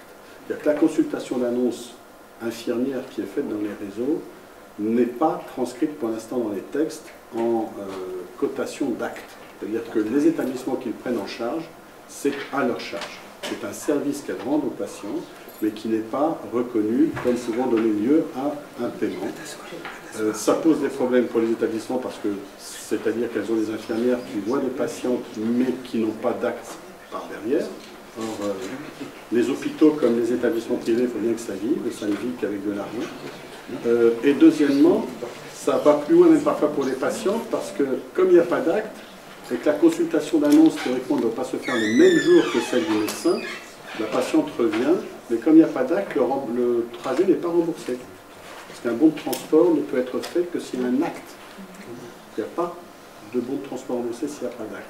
Alors on triche tous un petit peu, on fait une consultation gratuite ce jour-là pour que la patiente puisse l'avoir, mais là encore, tout ce qui est organisé autour de la patiente, en France comme souvent, on donne des clés, on donne des bonnes idées, mais on ne va pas jusqu'au bout. Donc c'est bien ancré dans certains, ça ne tient à pas grand-chose. Je sais qu'Oncarmore a des difficultés à l'heure actuelle parce que la crise est là pour tout le monde.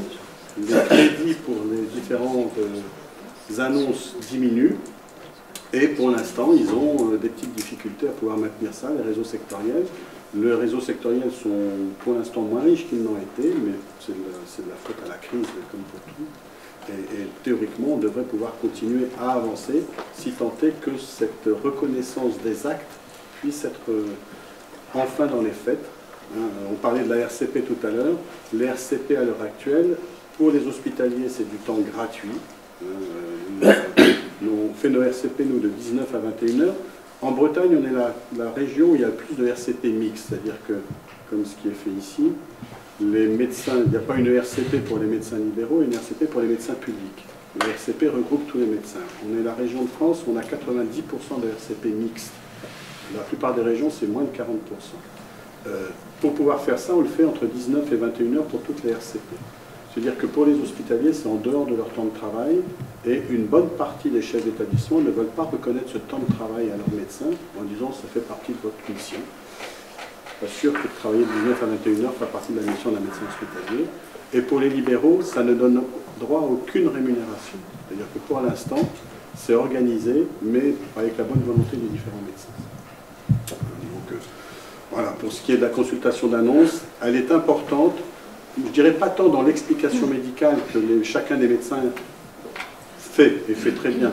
Martine, quand elle voit une patiente pour un cancer du sein, elle ne va pas lui dire « Madame, je vous opère demain, vous revenez, puis on verra après ce que je vais vous dire ». Elle lui explique tout ce que ça peut donner, la tumorectomie, le ganglion sentinelle, si ça peut déboucher sur autre chose derrière. Éric Vimin, quand il voit une patiente, il ne va pas lui dire « Je vais vous faire 6 cures de chimiothérapie, vous allez perdre des cheveux, puis c'est tout ». Ça prend 3/4 d'heure à s'expliquer. Mais par contre, derrière, il doit y avoir une deuxième consultation qui va prendre les à côté et tout le paramédical. Et ça, c'est une consultation qui est essentielle. Et si l'infirmière d'annonce s'aperçoit que la patiente n'a pas l'air d'avoir compris, je vais prendre l'exemple de la radiothérapie, si j'ai vu la patiente, je lui ai dit qu'elle allait avoir 33 séances, et que l'infirmière d'annonce me dit, écoutez, elle a compris qu'elle allait avoir 2 séances, elle me la renvoie, pour que je réexplique que ce n'est pas 2 séances, mais c'est 33 séances. Donc il y a tout aussi une éducation à faire à ce moment-là. Voilà pour la consultation d'annonce, qui est une belle invention, qui pour l'instant n'est pas budgétisée, qui peut poser des problèmes à des petits établissements, parce que, on va dire, le centre Eugène Marquis, ils ont 50 infirmières, il y en a une qui peut faire de l'annonce. Des services comme les nôtres, il y a 3 infirmières, on ne peut pas se permettre le luxe d'avoir une infirmière qui fait que de l'annonce. Et ça, pour l'instant, je pense qu'il faudrait, un jour ou l'autre, que ce soit budgétisé. Merci pour ce témoignage.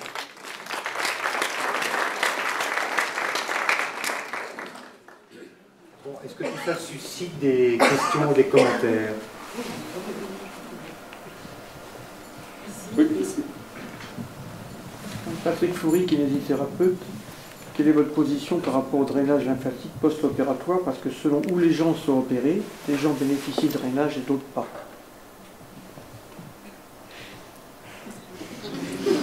Alors, moi je le propose à toutes les patientes qui ont des gros bras, qui ont des douleurs, qui ont des gènes pour la mobilisation, elles en bénéficient si elles sont d'accord pour le faire. Il n'y a aucun souci.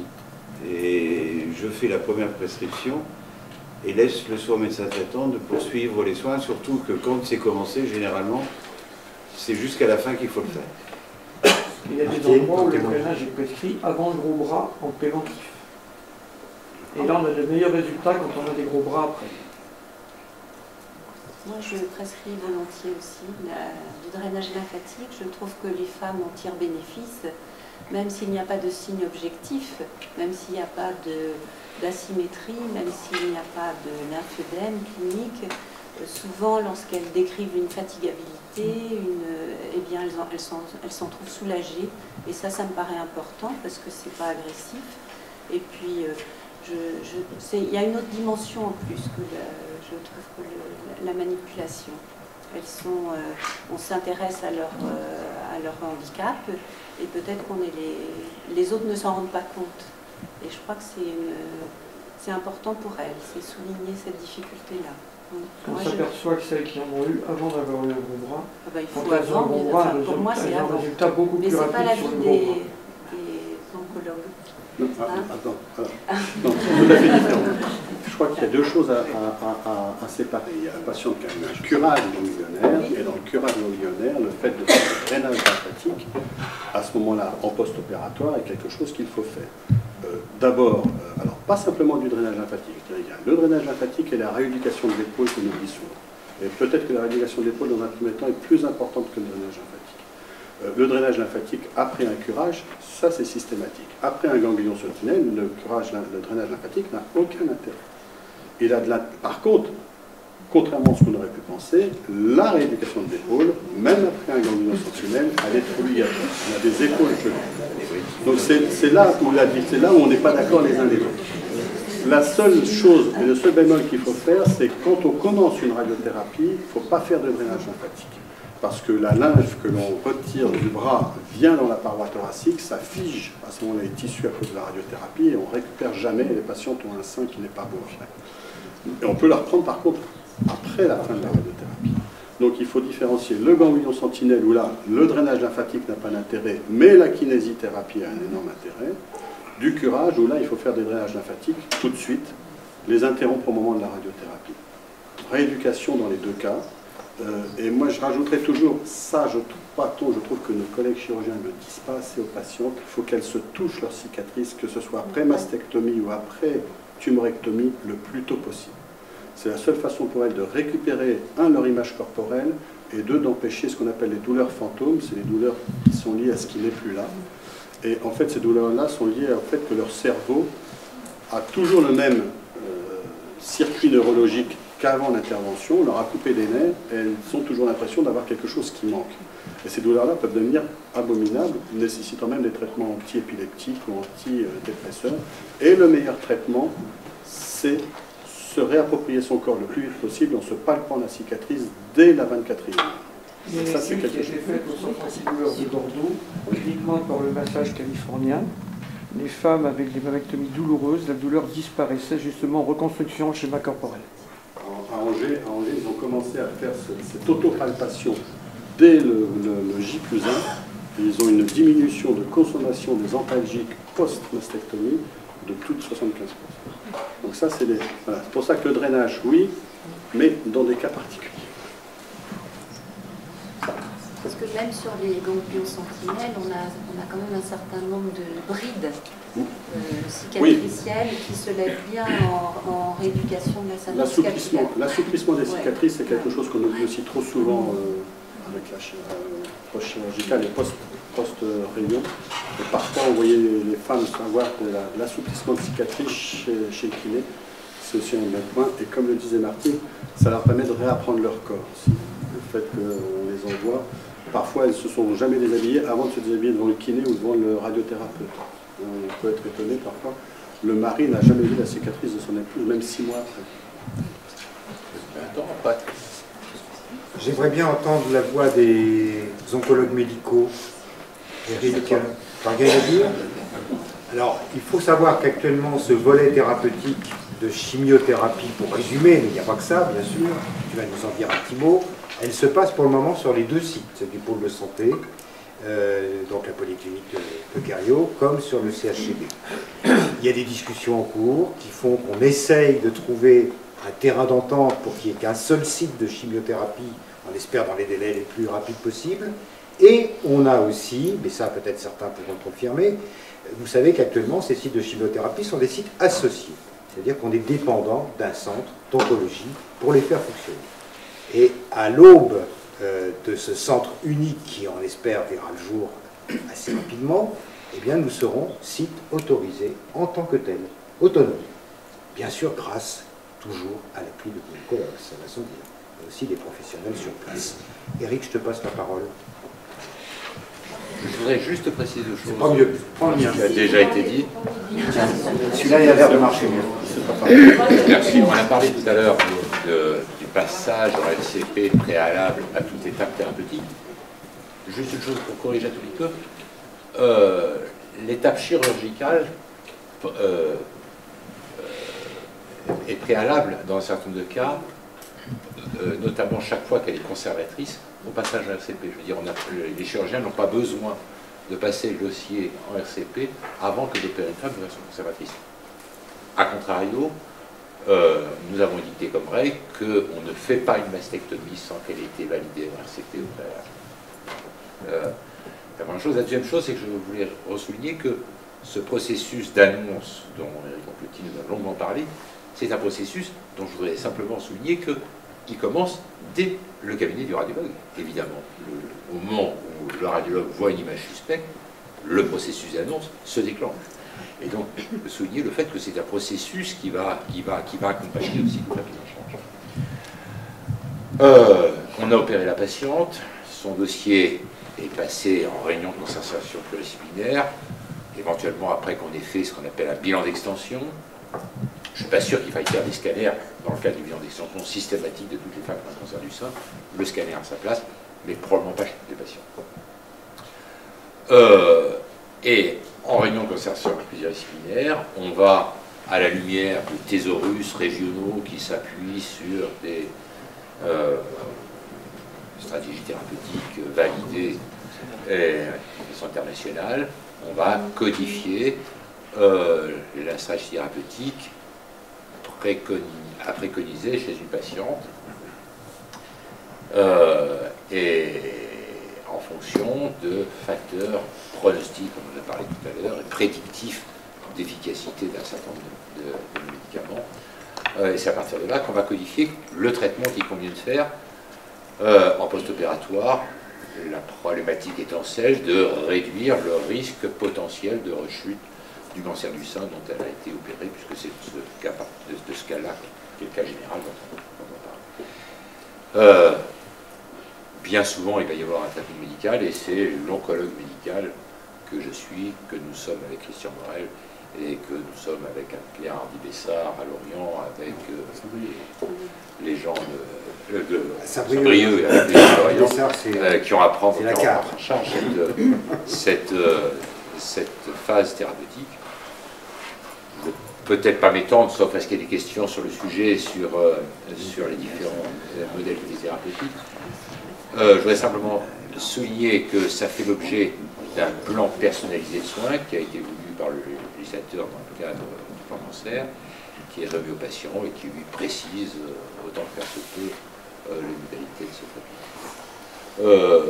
On a développé depuis plusieurs années déjà une collaboration avec le pôle santé de Pontivy, tout à la fois sur la clinique et sur l'hôpital, par l'entremise de Christian Morel, qui est la cheville ouvrière de cette activité. Et puis, depuis 6 mois, s'est fait jour le désir de développer une prise en charge spécifique, une filière spécifique de prise en charge des cancers gynécologiques et du cancer du sein au premier chef sur le site de l'hôpital, Et donc, c'est ce qui a prévalu à l'ouverture d'une consultation hebdomadaire que j'anime ici sur le site de l'hôpital.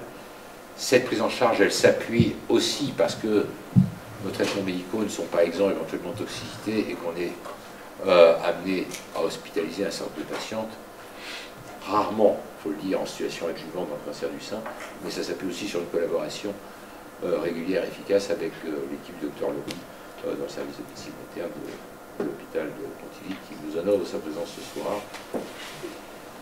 C'est là l'essentiel de ce que j'ai à dire sur la prise en charge de l'oncomédical, sinon pour dire qu'on a évidemment toute capacité, ces traitements qui sont bien codifiés et qu'on peut parfaitement administrer sur un site associé, sur un hôpital, sur un pôle comme celui de Pontivy, ces traitements qui sont bien codifiés, qu'on connaît bien, qu'on a parfaitement l'habitude et qu'on peut parfaitement. Et donc tout l'intérêt, c'est autant que faire se peut, de tâcher de proposer aux patientes, aux femmes, d'être traitées au plus près de chez eux, ce qui je pense, en tous les cas pour un certain nombre d'entre elles, inexorablement, il y a des gens qui penseront toujours peu ou prou qu'il faut aller plus loin avec l'herbe est plus verte ailleurs. C'est probablement un facteur de stabilisation que de pouvoir être pris en charge au plus près de chez soi dans la mesure du possible, en sachant qu'évidemment nous sommes, avec l'utilisation de tout à l'heure, nous sommes aussi en réseau à l'échelon régional et à l'échelon national avec les autres structures pour proposer le cas échéant aux patients et aux patientes en l'espèce de pouvoir entrer dans l'essai thérapeutique et dont on ne dispose éventuellement pas localement. Voilà ce qu'on peut dire brièvement. S'il y a des questions, on va peut-être y répondre plus précisément.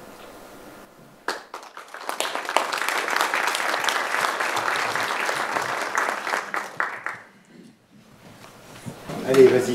J'avais pas une question, j'avais juste une conclusion à rajouter. Est-ce que vous avez à vous dire sur le dispositif d'annonce, puisque je le redis, médecin coordinateur d'Oncovan, Dr Simon, et effectivement les réseaux territoriaux ont beaucoup investi la mise en place du dispositif d'annonce. En fonction des territoires, les organisations se sont faites de façon différente. C'est vrai que sur le territoire vendais, il y a 2 établissements autorisés à la chimiothérapie, mais avec chacun au moins un site associé, voire 2, parce qu'il y a 2 sites associés en l'occurrence le CHCB, la polyclinique, et l'hôpital a un site associé qui est l'hôpital de Beauharnais, ce qui fait qu'on a 5 établissements qui pratiquent la chimiothérapie, on nous parler de ça, et évidemment l'ensemble des 5 établissements sont autorisés à l'une ou l'autre des chirurgies cancérologiques. Via ces autorisations qu'ils détiennent, ils se doivent de mettre en œuvre le dispositif d'annonce. Le réseau s'est employé à les soutenir dans la mise en œuvre de ce dispositif d'annonce, mais c'est vrai que depuis, je dirais, 2009-2010, ce sont vraiment les établissements qui sont en première ligne pour la mise en place de ces dispositifs d'annonce, que ce soit le temps paramédical infirmier dont Eric a parlé suite à la consultation médicale, et également les temps d'assistance sociale, de psychologue, ce qu'on peut appeler de soins de support en général. Et ces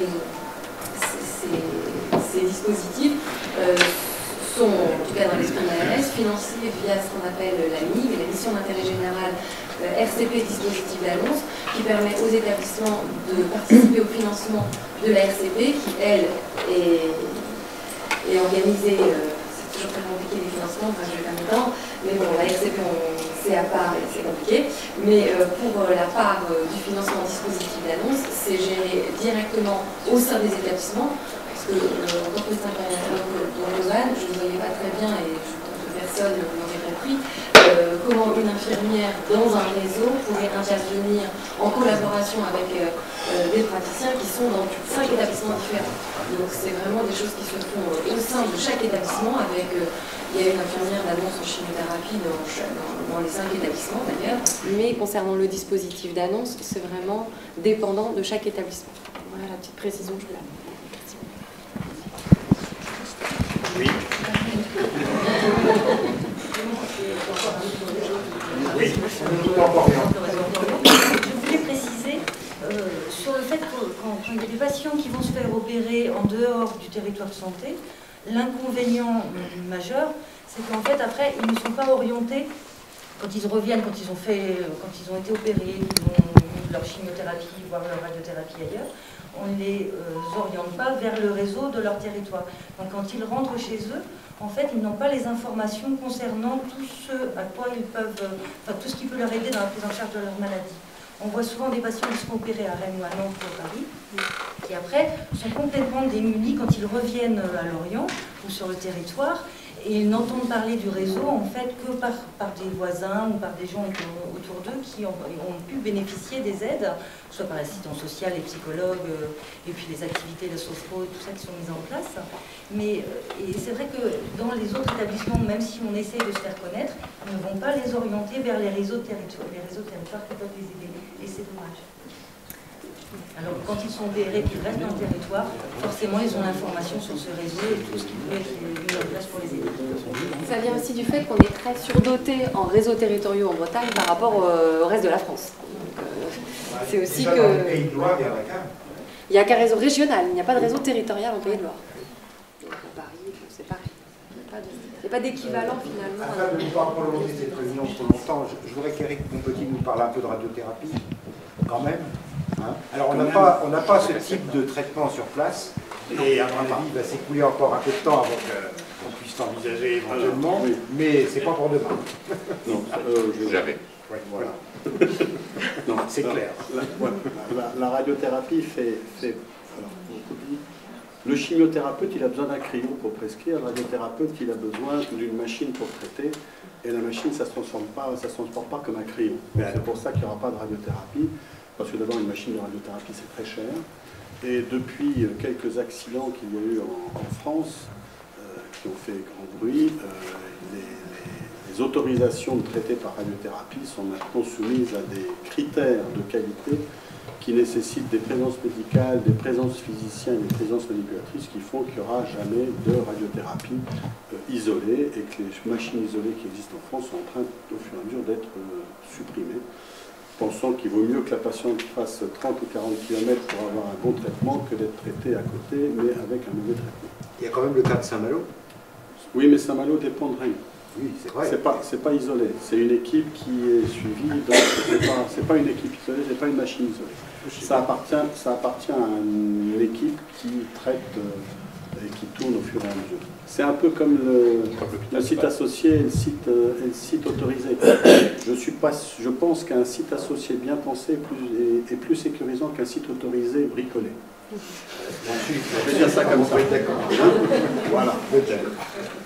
Alors, la radiothérapie, elle vient se rajouter un peu au reste. J'ai l'habitude de dire que le chirurgien, il retire la tumeur et permet de savoir quoi on doit faire derrière. Le chimiothérapeute, lorsqu'on en a besoin, c'est pour détruire les cellules qui ont pu partir ou qui seraient susceptibles de partir après le traitement chirurgical, donc pour empêcher les métastases. Le radiothérapeute, c'est pour détruire les cellules qui ont pu rester. C'est-à-dire qu'on sait maintenant depuis pas la nuit des temps comme nous l'a décrit Yves Legras, mais depuis les années 70, qu'on n'est plus obligé de retirer le sein. Mais pour pouvoir faire de la conservation, il faut faire de la radiothérapie derrière.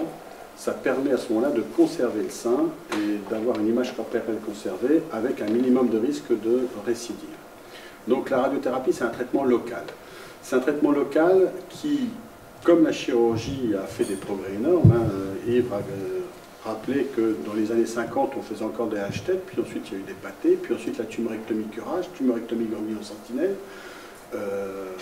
En radiothérapie, c'était le cobalt quand j'ai commencé en 84-85 à Vannes. Maintenant, on a des accélérateurs de particules avec des microlames qui se déplacent pendant la séance de traitement, ce qui fait que là où on était obligé de traiter une bande de poumon de 4 à 5 cm pour être sûr de prendre le sein, on a maintenant des marges de sécurité de 2 ou 3 mm.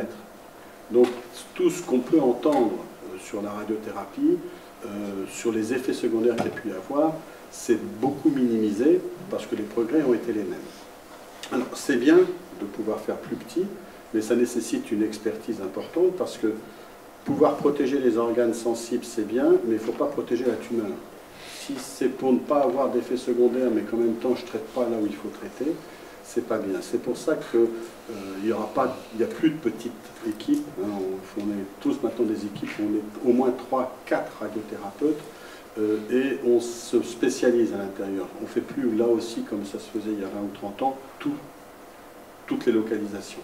On est 2 ou 3 à faire la radiothérapie mammaire à Vannes, il y en a un qui n'en fait pas du tout, et il y en a d'autres qui font l'ORL, il y en a d'autres qui font l'urologie. On s'est spécialisé à l'intérieur. Contrairement à la chimiothérapie, c'est une injection, ça a des effets secondaires énormes, mais ensuite on est 3 semaines tranquille. Entre guillemets. Qui est tranquille? Le patient. Non, il est à domicile. Le patient. La radiothérapie, c'est tous les jours. Donc c'est lancinant. Il faut venir tous les jours. Ça dure 5 minutes par jour. Pour un temps bref, c'est ça. Ça dure 10 minutes. C'est le transport qui est long. Voilà. On est plus souvent dans la voiture. Si on prend la radiothérapie d'un cancer du sein, c'est 33 séances, 8 minutes par séance, on va dire 10 minutes à tout casser, ça fait 330 minutes, ça fait 6 heures. Mais c'est étalé sur 6 semaines à 7 semaines. Et quand on habite Pontivy, il y a à ce moment avec les travaux, 3 quarts d'heure de route pour y aller, 3 quarts d'heure de route pour revenir. Par contre, si c'est lancinant, si c'est fatigant psychologiquement parce que c'est lancinant, qu'il faut y aller tous les jours, ça n'a pas de fatigue. On ne traverse pas d'organes nobles, on ne traverse pas le cœur, on ne traverse pas le poumon, on ne traverse pas le foie. Alors c'est fatigant chez quelqu'un qui a eu une chimiothérapie auparavant parce que ça se rajoute à tous les traitements. Mais une femme qui a un petit cancer du sein, il n'y a pas de chimiothérapie, la radiothérapie, elle ne fatigue pas. Si elle veut continuer à travailler, elle peut continuer à travailler. On n'oblige pas. Mais c'est tout. Mais il y a une fatigue psychologique certaine. Hein. Supposons qu'on soit comme en ce moment où il pleut tous les jours, ça ne gêne pas de venir à la radiothérapie. Et puis le jour, il va faire beau. On se dirait, j'irai bien pas à mon traitement, mais on est obligé d'y aller. Donc il y a ce lancinant, tous les jours, venir, etc. Avec l'impression qu'il ne se passe rien. Sauf au bout de 4 semaines où là ça commence un peu à rougir, on a beaucoup de soleil. Et selon la susceptibilité des gens, il peut y avoir des réactions cutanées plus ou moins importantes. Donc on donne aux femmes plein de précautions à prendre. Si elles suivent bien les précautions, si elles ont la chance d'avoir une peau qui résiste bien au soleil, les réactions cutanées sont minimes. Si elles ne suivent pas les précautions, si elles ont par contre une peau qui est très sensible, elles vont avoir des réactions cutanées sur lesquelles à ce moment-là on donne des traitements plus ou moins importants. On a l'habitude de dire en radiothérapie qu'on aime bien la brune à peau mate et qu'on déteste la rousse à peau blanche. Parce que la tolérance de la radiothérapie, c'est comme pour le soleil. La personne qui supporte bien le soleil supporte bien la radiothérapie, si on ne supporte pas le soleil, ne supportera pas. Mais on a de moins en moins d'effets secondaires importants cutanés parce que les techniques ont évolué. Les machines de traitement en Bretagne, dans tous les services, sont les mêmes. Il n'y a pas de machine plus sophistiquée à Rennes qu'à Brest, à Saint-Brieuc, qu'à Lorient qu'à Vannes ou que Vannes qu'à Nantes. Les seules techniques qui éventuellement ne sont pas faites pour l'instant partout sont des techniques dont on a beaucoup parlé il y a 4 ou 5 ans, en particulier l'équipe nantaise, on a beaucoup parlé, c'était les techniques de radiothérapie intraopératoire, où on ne traite que le lit tumoral, et on est en train d'en revenir parce qu'on s'aperçoit que finalement, esthétiquement, les résultats ne sont pas aussi beaux qu'on pouvait le penser, et surtout, ça n'empêche pas d'être obligé de faire une radiothérapie classique derrière. Donc le gain qu'on pensait avoir est moins important de penser, c'est pour ça que ces techniques maintenant ne font plus beaucoup la une des journaux. Il y a Nantes qui le fait, il me semble que Brest s'est équipé du matériel aussi pour le faire, mais qu'ils ont déjà ouvert les parapluies en disant que ça pouvait être utile dans beaucoup d'autres tumeurs, et je pense que ce sera utile dans d'autres tumeurs que le sein. C'est la seule technique qui n'est pas faite dans tous les centres, hein, c'est Nantes et Brest, et la curithérapie, mais qui n'est pas une technique de routine. Ça n'est fait qu'en essai thérapeutique à l'heure actuelle, ça n'est pas validé. C'est-à-dire que si on vous explique que ça va permettre d'avoir qu'une séance de rayon, ça n'est fait que dans le cadre d'un essai thérapeutique. On n'a pas le droit de le faire hors essai thérapeutique. Et je crois qu'il y a 7 ou 8 centres en France qui le font. Dans l'Est, c'est Brest et Nantes. Il doit y avoir Nice, Marseille, Lyon, Lille et un centre à Paris. C'est tout. Pour le reste, toutes les autres techniques de radiothérapie sont faites dans tous les centres de radiothérapie de Bretagne. Je ne connais pas un centre de radiothérapie de Bretagne qui ne soit pas habilité à bien traiter un cancer du sein. Donc, quand vous habitez Pontivy, ou que moi je venais faire des consultations avancées à Pontivy, j'avais ma carte, j'avais mon compas, je pointais le lieu d'habitation de la patiente, et comme à Pontivy, dans le canton, dans la région de Pontivy, on peut être traité soit à Saint-Brieuc, soit à Lorient, soit à Vannes, c'est là où c'est le plus près. Je pense que, comme c'est lent, que le traitement est court, autant aller être traité là où on est le plus proche de chez soi. Un petit mot sur la radiothérapie, sur les cancers métastatiques. On passe du dépistage au cancer métastatique. C'est un raccourci. C'est parce qu'on approche de la fin de la réunion, je vais t'entendre là-dessus. Dans le cadre du cancer du sein métastatique, je crois qu'il y a une seule chose qui est importante, c'est qu'il faut faire rentrer la patiente et son entourage le plus rapidement possible dans ce qu'on appelle la démarche de soins palliatifs, qui trop souvent en France est traduit dans l'imaginaire des gens. Je suis en soins palliatifs, donc je vais mourir dans le mois qui vient. Le soin palliatif, si on le prend dès le début, c'est ce qui permet d'avoir le meilleur accompagnement possible, psychique, social, de préparation de l'entourage, des parents si c'est une jeune femme, des enfants si c'est une femme qui a des enfants en bas âge. Je crois que c'est la seule chose. La radiothérapie dans le cadre du sein métastatique, c'est de la radiothérapie des métastases. Ça se fait en 4, 10, 15, 20 séances selon où ça se passe. Mais l'important dans la démarche palliative qu'on n'a pas assez souvent en France, et je pense qu'on commence à l'avoir en Bretagne, parce que là encore la Bretagne est à la pointe, hein. On est une des régions où on a l'association bretonne des soins palliatifs, qui est une association qui est reconnue même au niveau national, où on prend le plus tôt possible. Plus on prendra tôt possible ça, plus la femme acceptera et l'entourage accompagnera. Et les études ont montré que plus on rentre tôt dans cette phase palliative, plus longtemps on vit, et plus longtemps on vit mieux. Parce qu'on a eu le temps de se préparer, on a le temps aussi de savoir jusqu'où on va vouloir aller dans un traitement, jusqu'où on ne va pas vouloir aller dans un traitement, jusqu'où on est capable d'accompagner ses enfants. Toujours dommage, et on le voit parfois, et comme le disait la personne donc Orion, parfois les grands centres ils prennent en charge très bien la phase thérapeutique, puis quand on commence à rentrer dans la phase qui n'est plus thérapeutique, mais la phase c'est renvoyé dans le périphérique, mais sans qu'on ait prévu beaucoup les réseaux.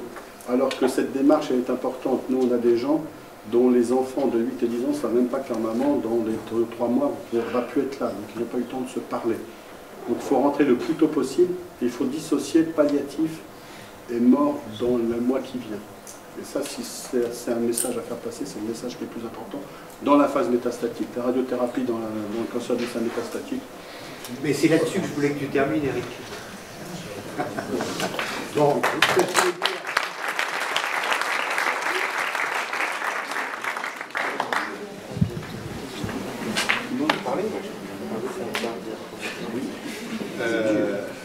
on approche quand même du terme de cette réunion qu'on ne voulait pas prolonger outre mesure parce que voilà, demain tout le monde travaille.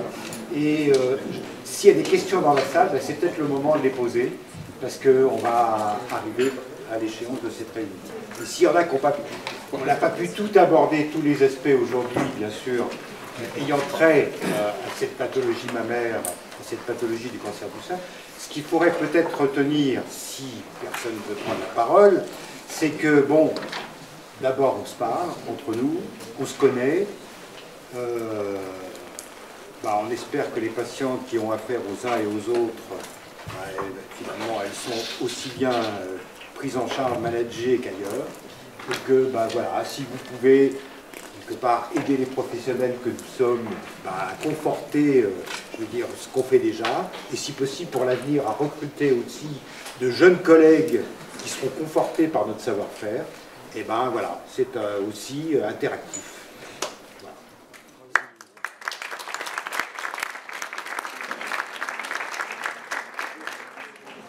Une question, je suis journaliste à Évalué Côte d'Armor. Dans la totalité des cancers du sein sur le secteur, quelle est la part, quel est le pourcentage des cancers qui sont dépistés par l'ADN par rapport à la totalité des cancers? Non? Par rapport au dépistage individuel, on n'a pas les chiffres de l'assurance maladie. C'est quelque chose qu'on n'arrive jamais à avoir. Donc, on ne sait pas. C'est quand même la... je ne sais pas. Je dirais une bêtise. Peut-être que les personnes qui voient passer dans les RCP sont plus La majorité des cancers du sein aujourd'hui sont dépistés, Dieu soit loué. Vu par rapport... Quelle est la part dépistée par un dépistage systématique, si vous voulez, par rapport à un dépistage individuel? Quand on va sur la plateforme... En France, on les a, à l'échelon national, on les a. Mais si on prend comment un département comme les Côtes-d'Armor, si on interroge les anatomopathologistes, ils le savent à peu près. C'est à peu près les deux tiers. Ils ne savent pas forcément de d'où... Ils Non, ne mais savent pas forcément. grosso modo. C'est entre 60 et 70%. Si nous, on va sur une plateforme de RCP pour aller chercher nos dossiers, donc on voit ceux qui ne sont pas... On voit qu'il y a d'autres dossiers qui ne sont pas... qui sont sur les femmes plus jeunes et tout. Quand on voit cancer du sein, cancer du sein, cancer du sein, moi je dirais grosso modo, c'est 8 sur 10 qui sont dans notre base et qui sont des cancers dépistés. 8 sur 10. Mais est-ce qu'on voit tout? Est-ce que... Voilà. Enfin, le plus, alors, moi, je crois que le taux national, c'est entre 60 et 66%. Ouais. Ce qui est surtout important à voir dans l'importance du dépistage, c'est que, moins maintenant, parce que comme on en est à la 4e ou 5e tour, donc les patients sont passés souvent, les 5 premières années, il y avait quand même 2 à 3% de chimiothérapie en moins par an. C'est-à-dire que le fait de dépister, alors on peut toujours trouver qu'il y a des surtraitements, certainement il y a des surtraitements, mais si vous parlez à une femme qui a eu un cancer du sein avec un traitement complet, et si vous lui expliquez qu'en faisant un dépistage, le risque d'avoir une chimiothérapie va diminuer de 25%, je pense qu'elle sera très contente. Donc quand on entend les polémiques sur le dépistage, ce qu'il faut avoir en tête, c'est sur les 7-8 premières années du dépistage, 2% par an de chimiothérapie en moins. Alors, je ne dis pas en pourcentage, en valeur absolue, c'est-à-dire que au centre Saint-Yves, depuis la campagne de dépistage, c'est environ 15% de chimiothérapie pour le cancer du sein en moins. En chiffre absolu, malgré l'augmentation du nombre? Oui. Ben oui, parce qu'on si on les découvre plus petits, on fait moins de chimio. Et ça, je pense que c'est un vrai problème. Ça coûte moins cher. Y a-t-il d'autres questions?